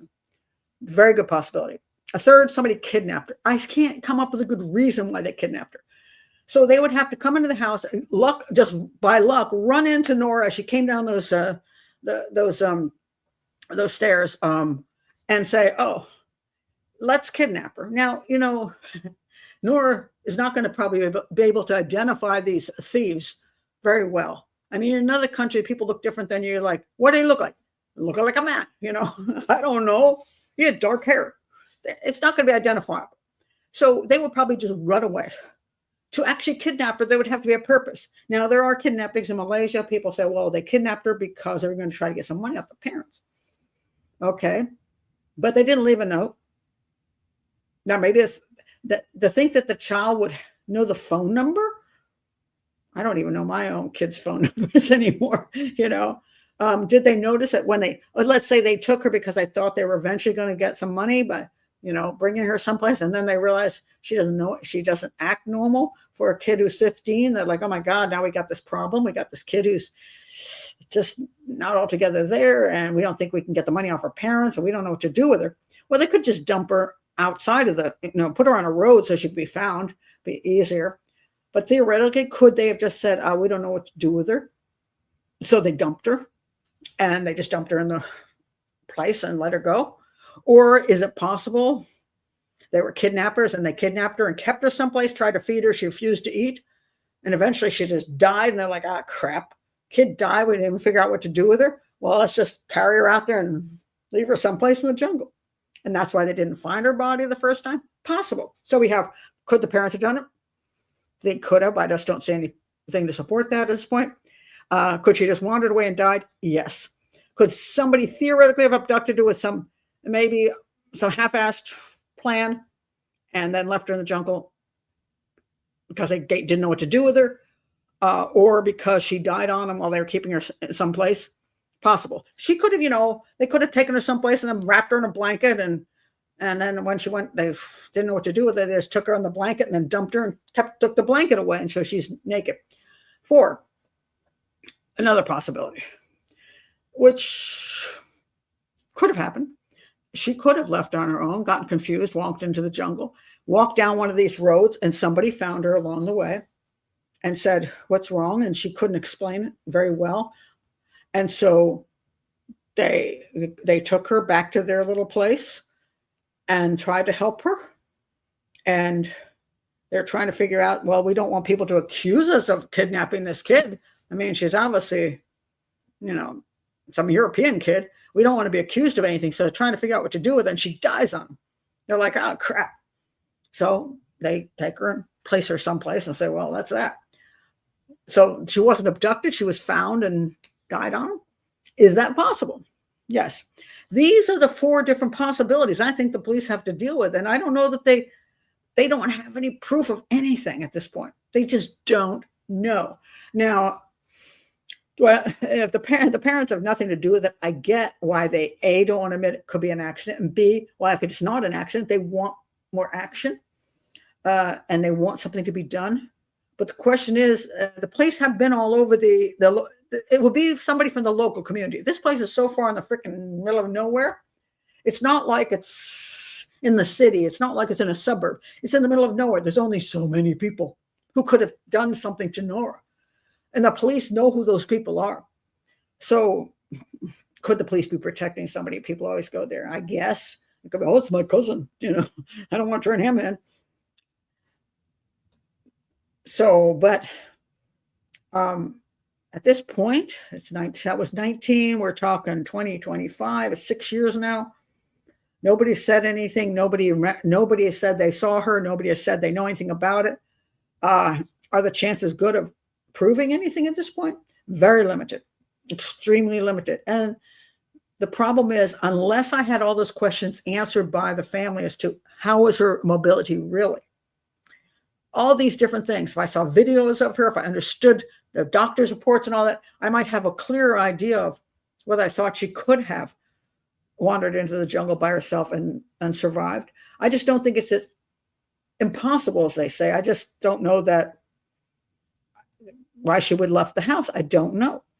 If she did it on her own, she would have had to walk out of the house. And I don't know if she had wandering issues. I don't know if she couldn't find the bathroom and she was confused and then, or it was break of dawn and she wasn't as clingy as her parents saying. She thought she'd go to the, well, how much was she wearing for clothing? Was she wearing a t-shirt and felt that was perfectly t-shirt and some underwear, and she felt she was perfectly dressed enough to go walk down to the playground and play? I just don't know, because the parents have been, all the information out there is very vague. The parents have not come forward with any strong stuff that I can determine.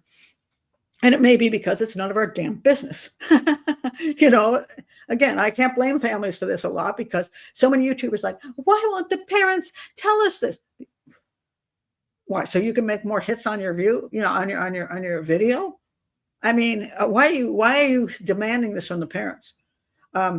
So far, I don't see the parents are particularly squirrely, unlike the McCanns, who I do think are particularly squirrely. And I don't see any evidence that says they were involved in anything nefarious. I just wish I knew more. And I would say that it fascinates me just because I wonder how hard things were. Could they be done? How far is 1.5 miles over 6 some days? Just because you don't walk fast doesn't mean you can't do 1.5 miles in 6 days if you're confused. And not all of the jungle, I want to point this out, not all of the jungle is like attacking you.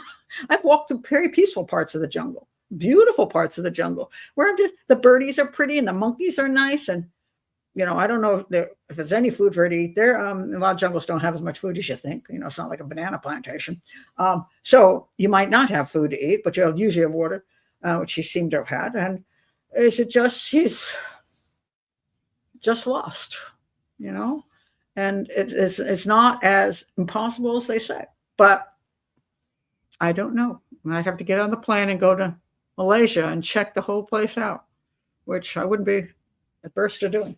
So if the family ever wanted help in that, it would cross my mind to help them in that, because I'm curious of which one of these, and I don't lean toward the parents being involved. I lean toward accident, and also the possibility she got out of the house, but somebody picked her up to try to not, just like, hey, they saw this naked girl running around, they just grabbed her and not do anything to her, but just trying to figure out what's although you wonder, let me say this. There's only so many places you're going to have a bunch of European kids at. It's probably the Deucin place, So you think they would know where to take the child and say, I saw this kid, this naked kid or this half-naked kid wandering through the jungle. Hey, I figured she must be one of these families' kids, unless they're very paranoid. And I'm going to say this, they might be. People who are not very wealthy are oftentimes very terrified of very wealthy people, especially and terrified of the police, because they don't have a lot of resources and ways to protect themselves. So it could be possible that they just freaked out, and some guy freaked out and kept the kid and trying to figure out what to do, and the kid died on. Or somebody could have abducted the child, but why, I don't know, because there's no evidence of that. And certainly doesn't appear to be a sexual assault. I see nothing in that. I've seen too many sexual assaults. She wasn't harmed. She wasn't abused.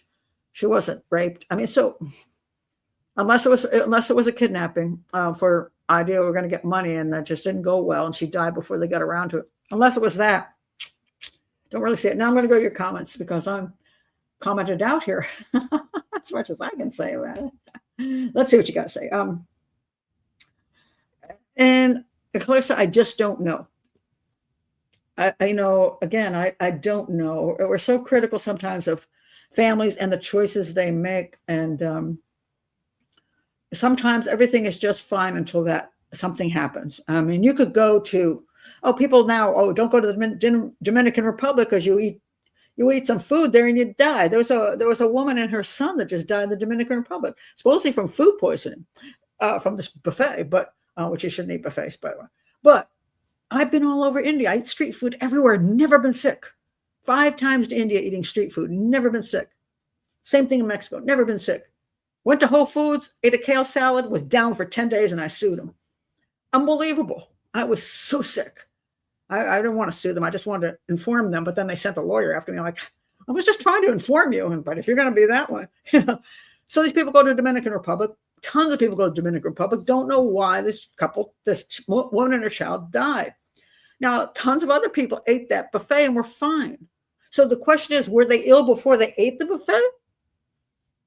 Or was it the buffet? I don't know. And so the question is, do you not take your kids ever to the Dominican Republic? Because there's cartels in Mexico, do you never go to Mexico? As a matter of fact, maybe you don't want to come to Washington, D.C., where I live. People are afraid of a lot of places these days. And you can always say, well, I just went to New York City this summer with my daughter. We stayed right at Times Square. We went to Coney Island. We walked all over the city. We had a great time. We took the subway. Everything was grand. But let's say something went wrong. Let's say somebody jumped down and pushed my granddaughter in front of a subway train. Then you'd say, why would you think of taking your daughter to your granddaughter to New York City? What's wrong with you? Well, you might as well not leave your house. I mean, you can make as reasonable decisions as you can, but in the long run, unless you're going to live in a bubble forever, there are always risks. And I don't know that they saw any risks in this or not. I don't know. I just didn't like the excessive amount of ways to fall from that house. That bothered me. I didn't understand the spiral staircase for a child who has got mobility issues. But maybe parents didn't say, which I wish they would have. Maybe the child doesn't have mobility issues if she can hang on to a banister. As long as she has the railing, maybe she walks down those. Maybe she loved those damn spiral staircases. It's fun. Maybe she doesn't flip off of balconies. Maybe she doesn't get up on things and fall. Maybe she doesn't do that. Maybe that's why the parents don't believe she would have gone out that window, because I said she never, ever leans over anything or tries to get over anything. Maybe they know that. But it's so vague that it's hard to determine. And that is true, Allison. Mishaps and accidents can happen anywhere. They can. They really can. But some places are worse than others. And sometimes, some decisions shouldn't be made. Sound go out? God, I hope not. I go with the wandered away theory, but her state of undress bothers me to no end. It depends what she, if you have that many days in the jungle, it's very possible that she took it depends what she was actually dressed in and whether there was a reason that she decided to remove items when she was walking. I just don't know what she was actually wearing. That's what I don't know. There's all kinds of possibilities that are interesting. Like, for example, let's say you go and you're squatting down in the jungle and you want to poop and you don't want to use the leaves. You say you're already taking your underwear off. You use that as a toilet paper. Would a kid do that? Maybe. Then she has no underwear on. Hard to say. It really is. I mean, so I don't know whether her lack of clothing has anything to do with anything nefarious or whether it's just the way it is.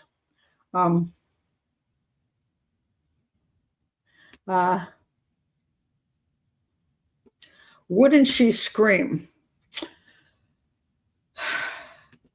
You would think, although the parents say that she was a very quiet child and she did not know how to communicate well, and she would do this. Somebody said, come with me. I don't know. Do this. And again, I've never seen the child. I don't know what she would do. Were there examples that when people came up to her, she would go like this and then and they took her by the hand, she'd just go? I don't know.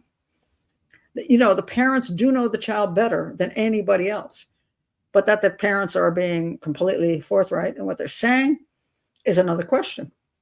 Because I as a profile, I've also known that parents will say things like, my daughter would never open the door to somebody she didn't know. My daughter would never go with the guy she didn't know from a bar. My child would never do drugs. My child would never run away. I've heard this over and over and over again. And sometimes it's because they don't know that is what the child would do. And sometimes it's because they don't want to admit that's what the child will do. I mean, I've looked at my kids when they were little and I was like, I would have told you, my daughter's never going to watch this show, but when she was a teen, my kids were all homeschooled and she was staying over at a friend's house. And if you had asked me, would your daughter climb out a window to go meet a boy in the park? I think she was 16 or something like that. My homeschooled daughter, who I didn't allow to date and who had very good behavior and never cussed me out, never told me she hated me.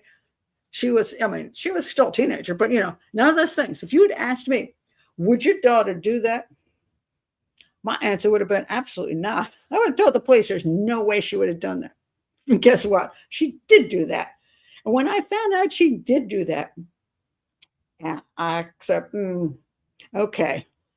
I found out, and I didn't tell her I'd found out. I said, oh, we're going for a drive. And she's like, what's up? And so I said, first, we're going to this house. And I drove up to the boy's house, and she's like, doing this now because she knows I found out because I didn't even know the boy. And now I knew where he lived. And I said, oh, what do you think you need to do at this house? What do you think you need to say to the parents at this house? She's like, I'm supposed to apologize. I'm like, that would be it. She had to get out, go up to the door, ask for the mother, and apologize for her behavior. Then we drove to the friend's house that she went out the window of, and she had to apologize to that mom.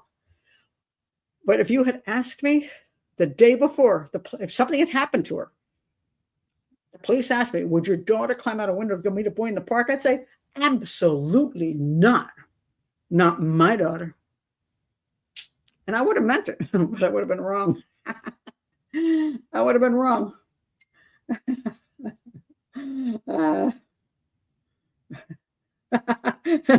Grounded for life. She wasn't quite grounded for life, but helping a teenager patch your mom. I'm sure that our kids will still say that. Yeah, you, mom. Well, they're all grown up, but again, it's talk about luck. The park was right next to the girl's house, mind you. It wasn't far away. It was like literally across the street. And I guess this boy was cute. He was a bad boy too, but he was cute. And she didn't go have sex with him. I know they were just meeting, maybe kissing, maybe, but, you know.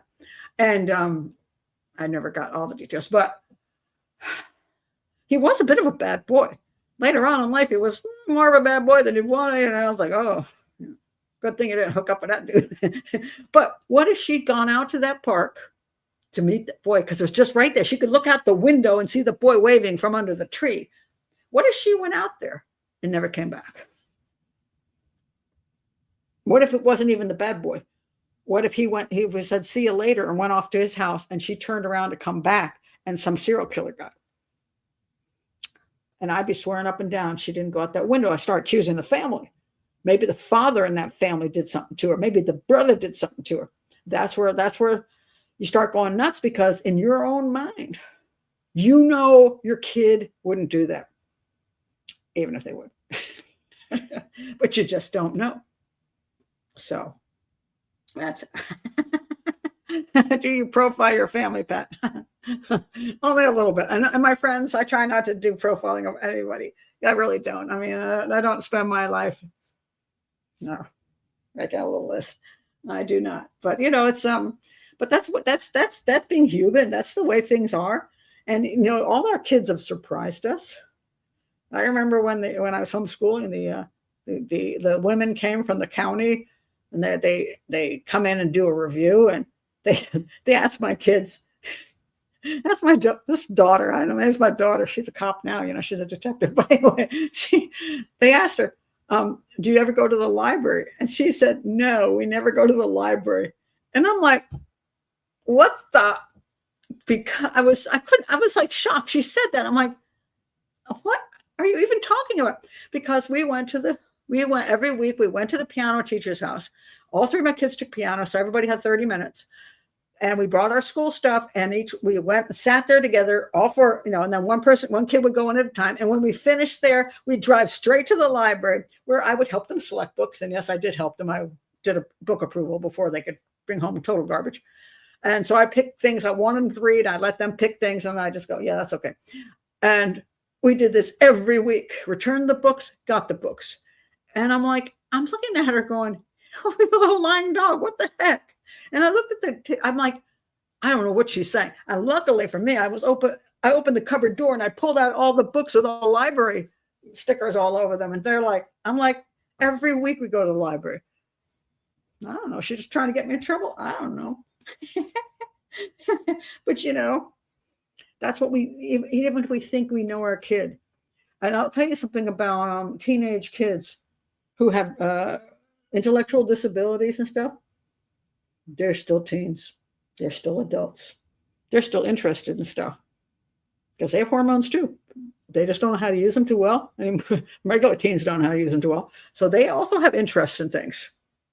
So a lot of times people don't want to admit that their child who has an intellectual ability of a 6-year-old has a physical ability or hormone ability of a 15-year-old. And so, you know, it's work raising kids in general. And then when you have kids have disabilities and other things going, you know, you're dealing with that as well. So, I mean, she looked like a well cared for child as far as I can see. But I don't know. As I've grown older, I truly believe it's better we don't know all their story.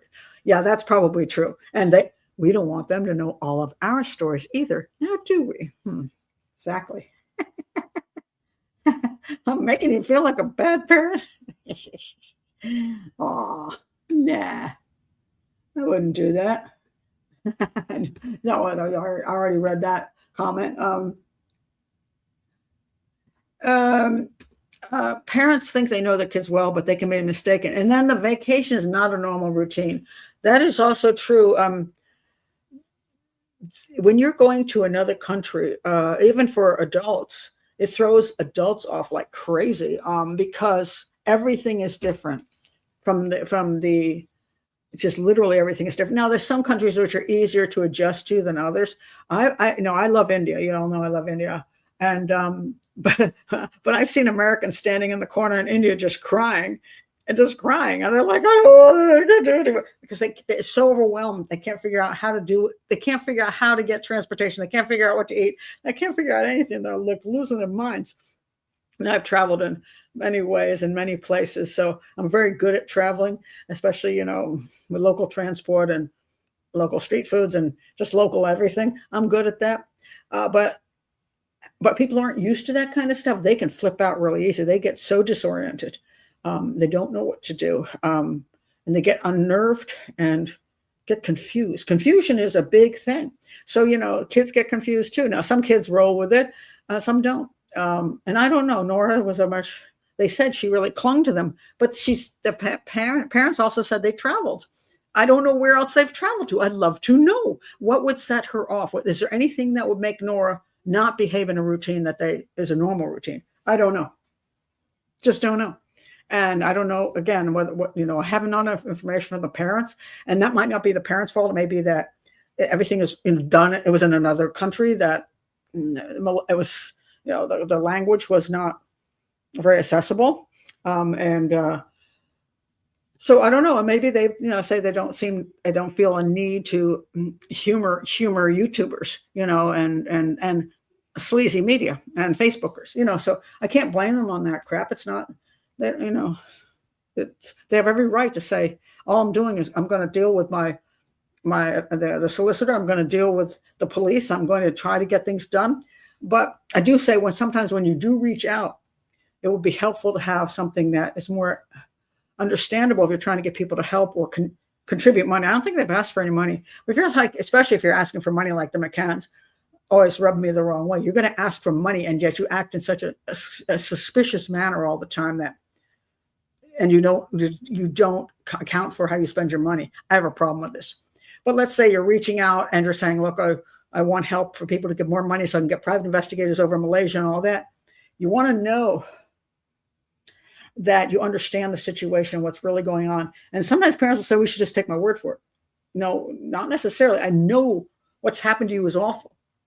At least theoretically, it's awful. If you went to Malaysia with 3 children and only came back with 2, it's horrible. And if you didn't do anything, that's really horrible. I mean, you didn't do anything. You were trying to give a nice vacation to your kids, and this horrible thing happened. You have to live with the rest of your life, and your other 2 children have to live with it. It's horrible. I get why you don't want to have to defend yourself. But on the other hand, because there's not a solid explanation here, that's why people have suspicions. And all I ever ask parents, I think this is a wise thing to do, is to say, I understand suspicion. If my kid disappears, my grandchild disappears in my care, I understand somebody might be suspicious of me. They might say, well, Pat Brown, did you do something? Did you have dementia at your age and forget the child, leave her someplace? Did you accidentally kill the child? I can see why there could be questions if I can't answer certain things. All I have to say is, I get suspicions. I get that. I came to Malaysia with 3 kids and only went home with 2. And there's no proof of foul play. So I understand that people might be suspicious, because what the police are saying is the child was not abducted as far as they know. That leaves only 3 options. The child walked out and got lost in the jungle, or the one that nobody talks about, which is why I brought that one up today. Child left, but somebody took her into their care for whatever reasons, and then she died on them, and then placed her body there, or the parents had something to do with it. And so I always say, as a wise thing from any parent or missing or murdered child, always try to get yourself excluded by the most rational way you can do it, just so people stop looking at you, and just so the police never look at you or don't continue looking at you. If you know you didn't do anything, do what you can to make things clear to people and to the police. Not for the YouTubers, I'm not saying that necessarily, but that's just, to me, a rational thing to do. And don't be angry with people, because it's just the way it's going to be. I certainly know, being out here on YouTube, I've got a lot, haters and people calling me a fraud and all kinds of horrible things that people call me.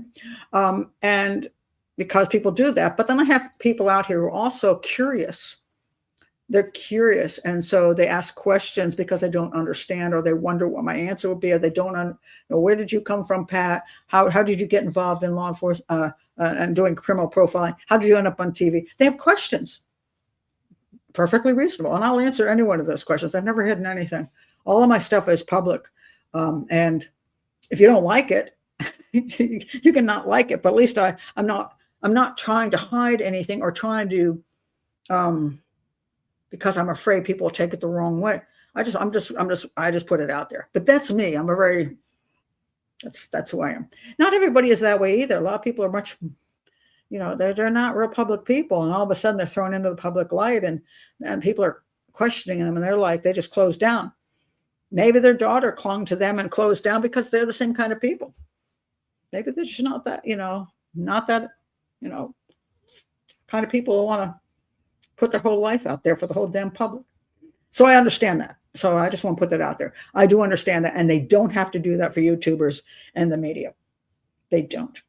But it's sad that I don't know that they're ever going to get the answers that they're looking for, because I don't know. I have too many questions about that. If I were at that resort and could go through all the different motions, and I could analyze everything, and I understood all of Nora's history, what she behaved like. I'd love to see all the videos ever done of her, so I could see how she behaved, to see whether she could have wandered off or whether she couldn't have wandered off, or I would love to analyze all of that, but I don't have access to that. So, but it's a fascinating case. Carla, we love you, Pat, so much so that we're paid Patreon subscribers, and I do appreciate that. That just keep this channel going. So,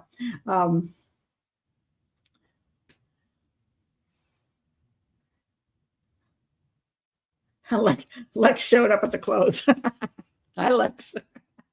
I'm glad you liked it, Clarissa. I mean, this request has been on my list for a long time. So again, this should give you hope, because I have a whole list of things, but sometimes it takes me 4 or 6 months to get to them. And people say, "Why haven't you talked about this case yet? Why have you not talked about this case yet?" And sometimes it's just a matter of, this is when it strikes me as interesting, or this is when I run into something more interesting about the case that then pushes me forward to do it. So this case, I wish I could have better answers. I don't. I really don't. But I do find it very interesting, and I wish there was a way to say I know exactly what happened to Nora, whether it was accidental death, she just got out and got lost, or whether something else happened. But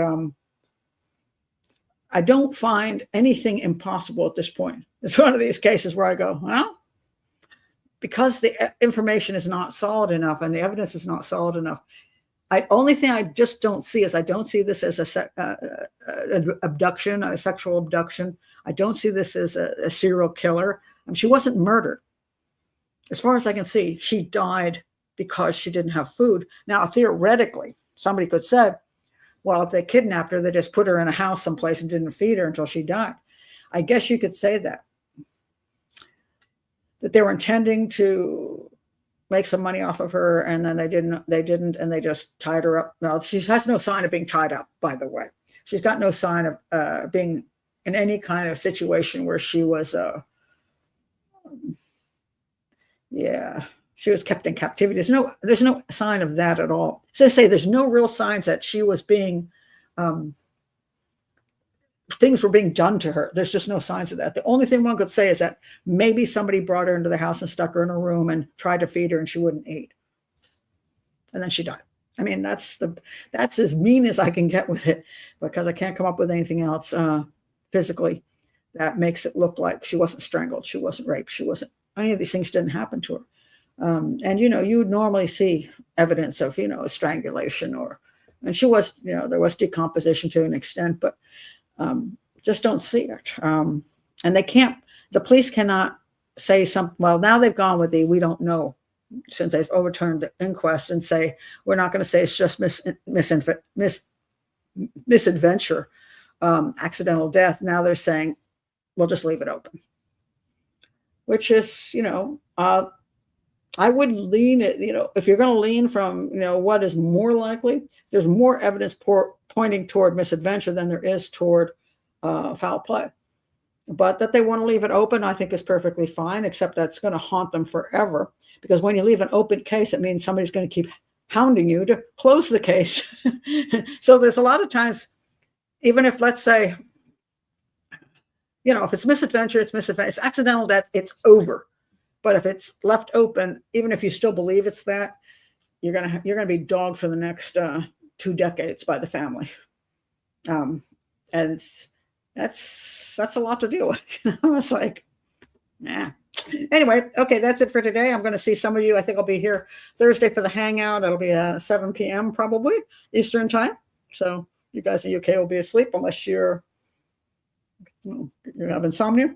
So, but Carlos says, good choice of cases to profile.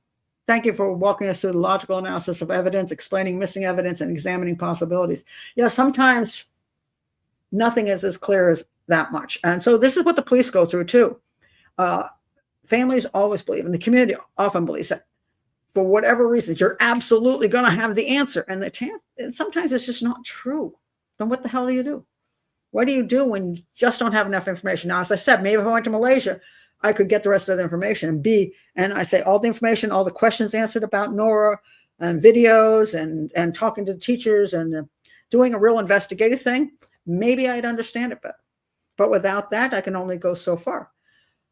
And and sometimes the police don't have enough access to things that would help them understand cases. Sometimes they don't do a very good job. I mean, it all depends. And sometimes when you're in another country, it gets more difficult. And so, yeah, I mean, especially when it comes down to something just weird happening. If you've ever seen my Panama girls thing, which I've been attacked, I don't know how many times for that. The girls that went missing in Panama that took a hike and disappeared for like about 10 days too. People swear that they were abducted. They were taken for their organs. They were going to sold in a second, all kinds of crap. And in my opinion, it was those girls got lost, and there was an accident. They finally succumbed to being lost in the jungle. And boy, that did not go over well with people, because they wanted to believe in something other. But I couldn't find any evidence that supported foul play. Not one shred of evidence supported foul play at all. The girls had their phone with them the whole time. They had their backpack with their stuff in it. They have money. I'm like, who kidnaps 2 girls in the jungle and doesn't take their crap? You know what I mean? It made no sense. And why would they let them have their phone for days? They were trying to get emergency help for days.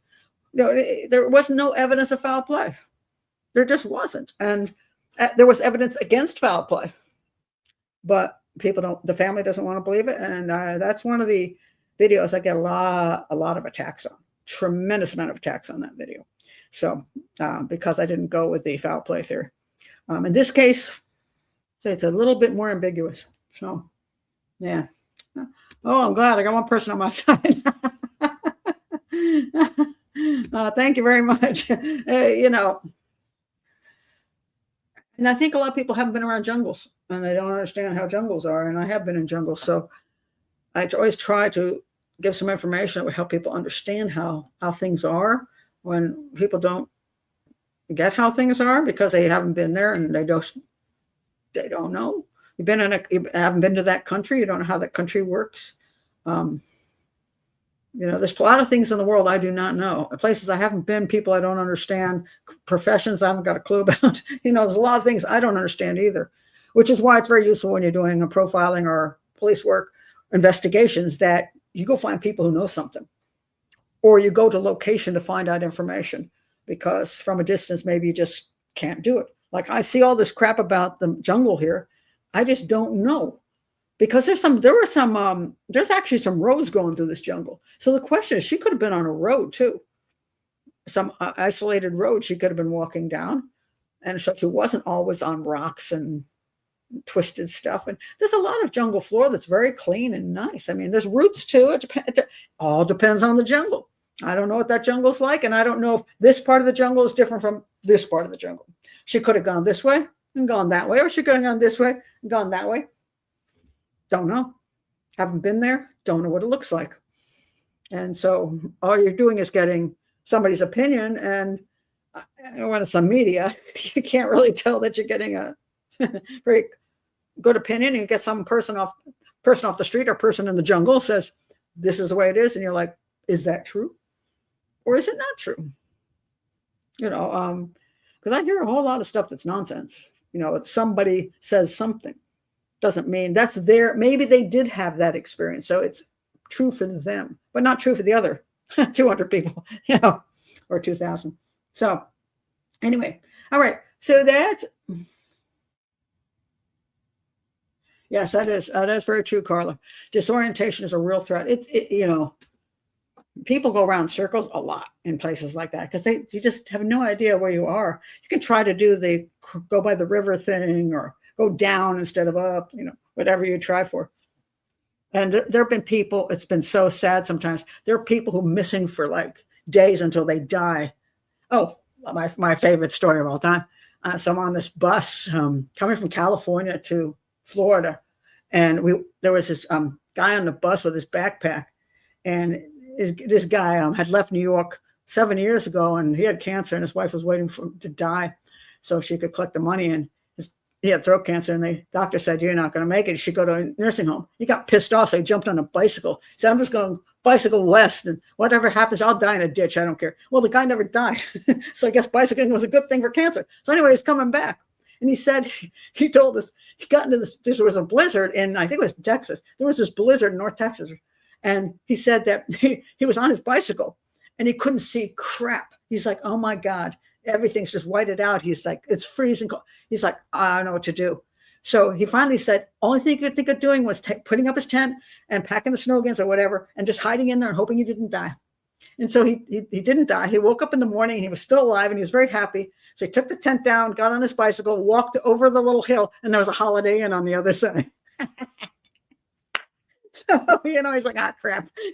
But this has happened to hikers. They literally can be just off the path of where people were going by.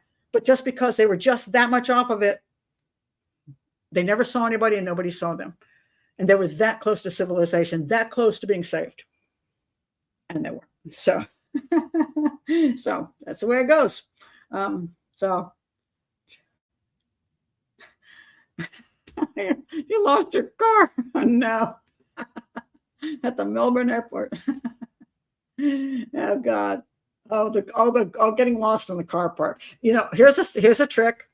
I use it. I don't have dementia. I do not have it. But I get out like at the airport and I'm parking in the parking garage. I take a picture.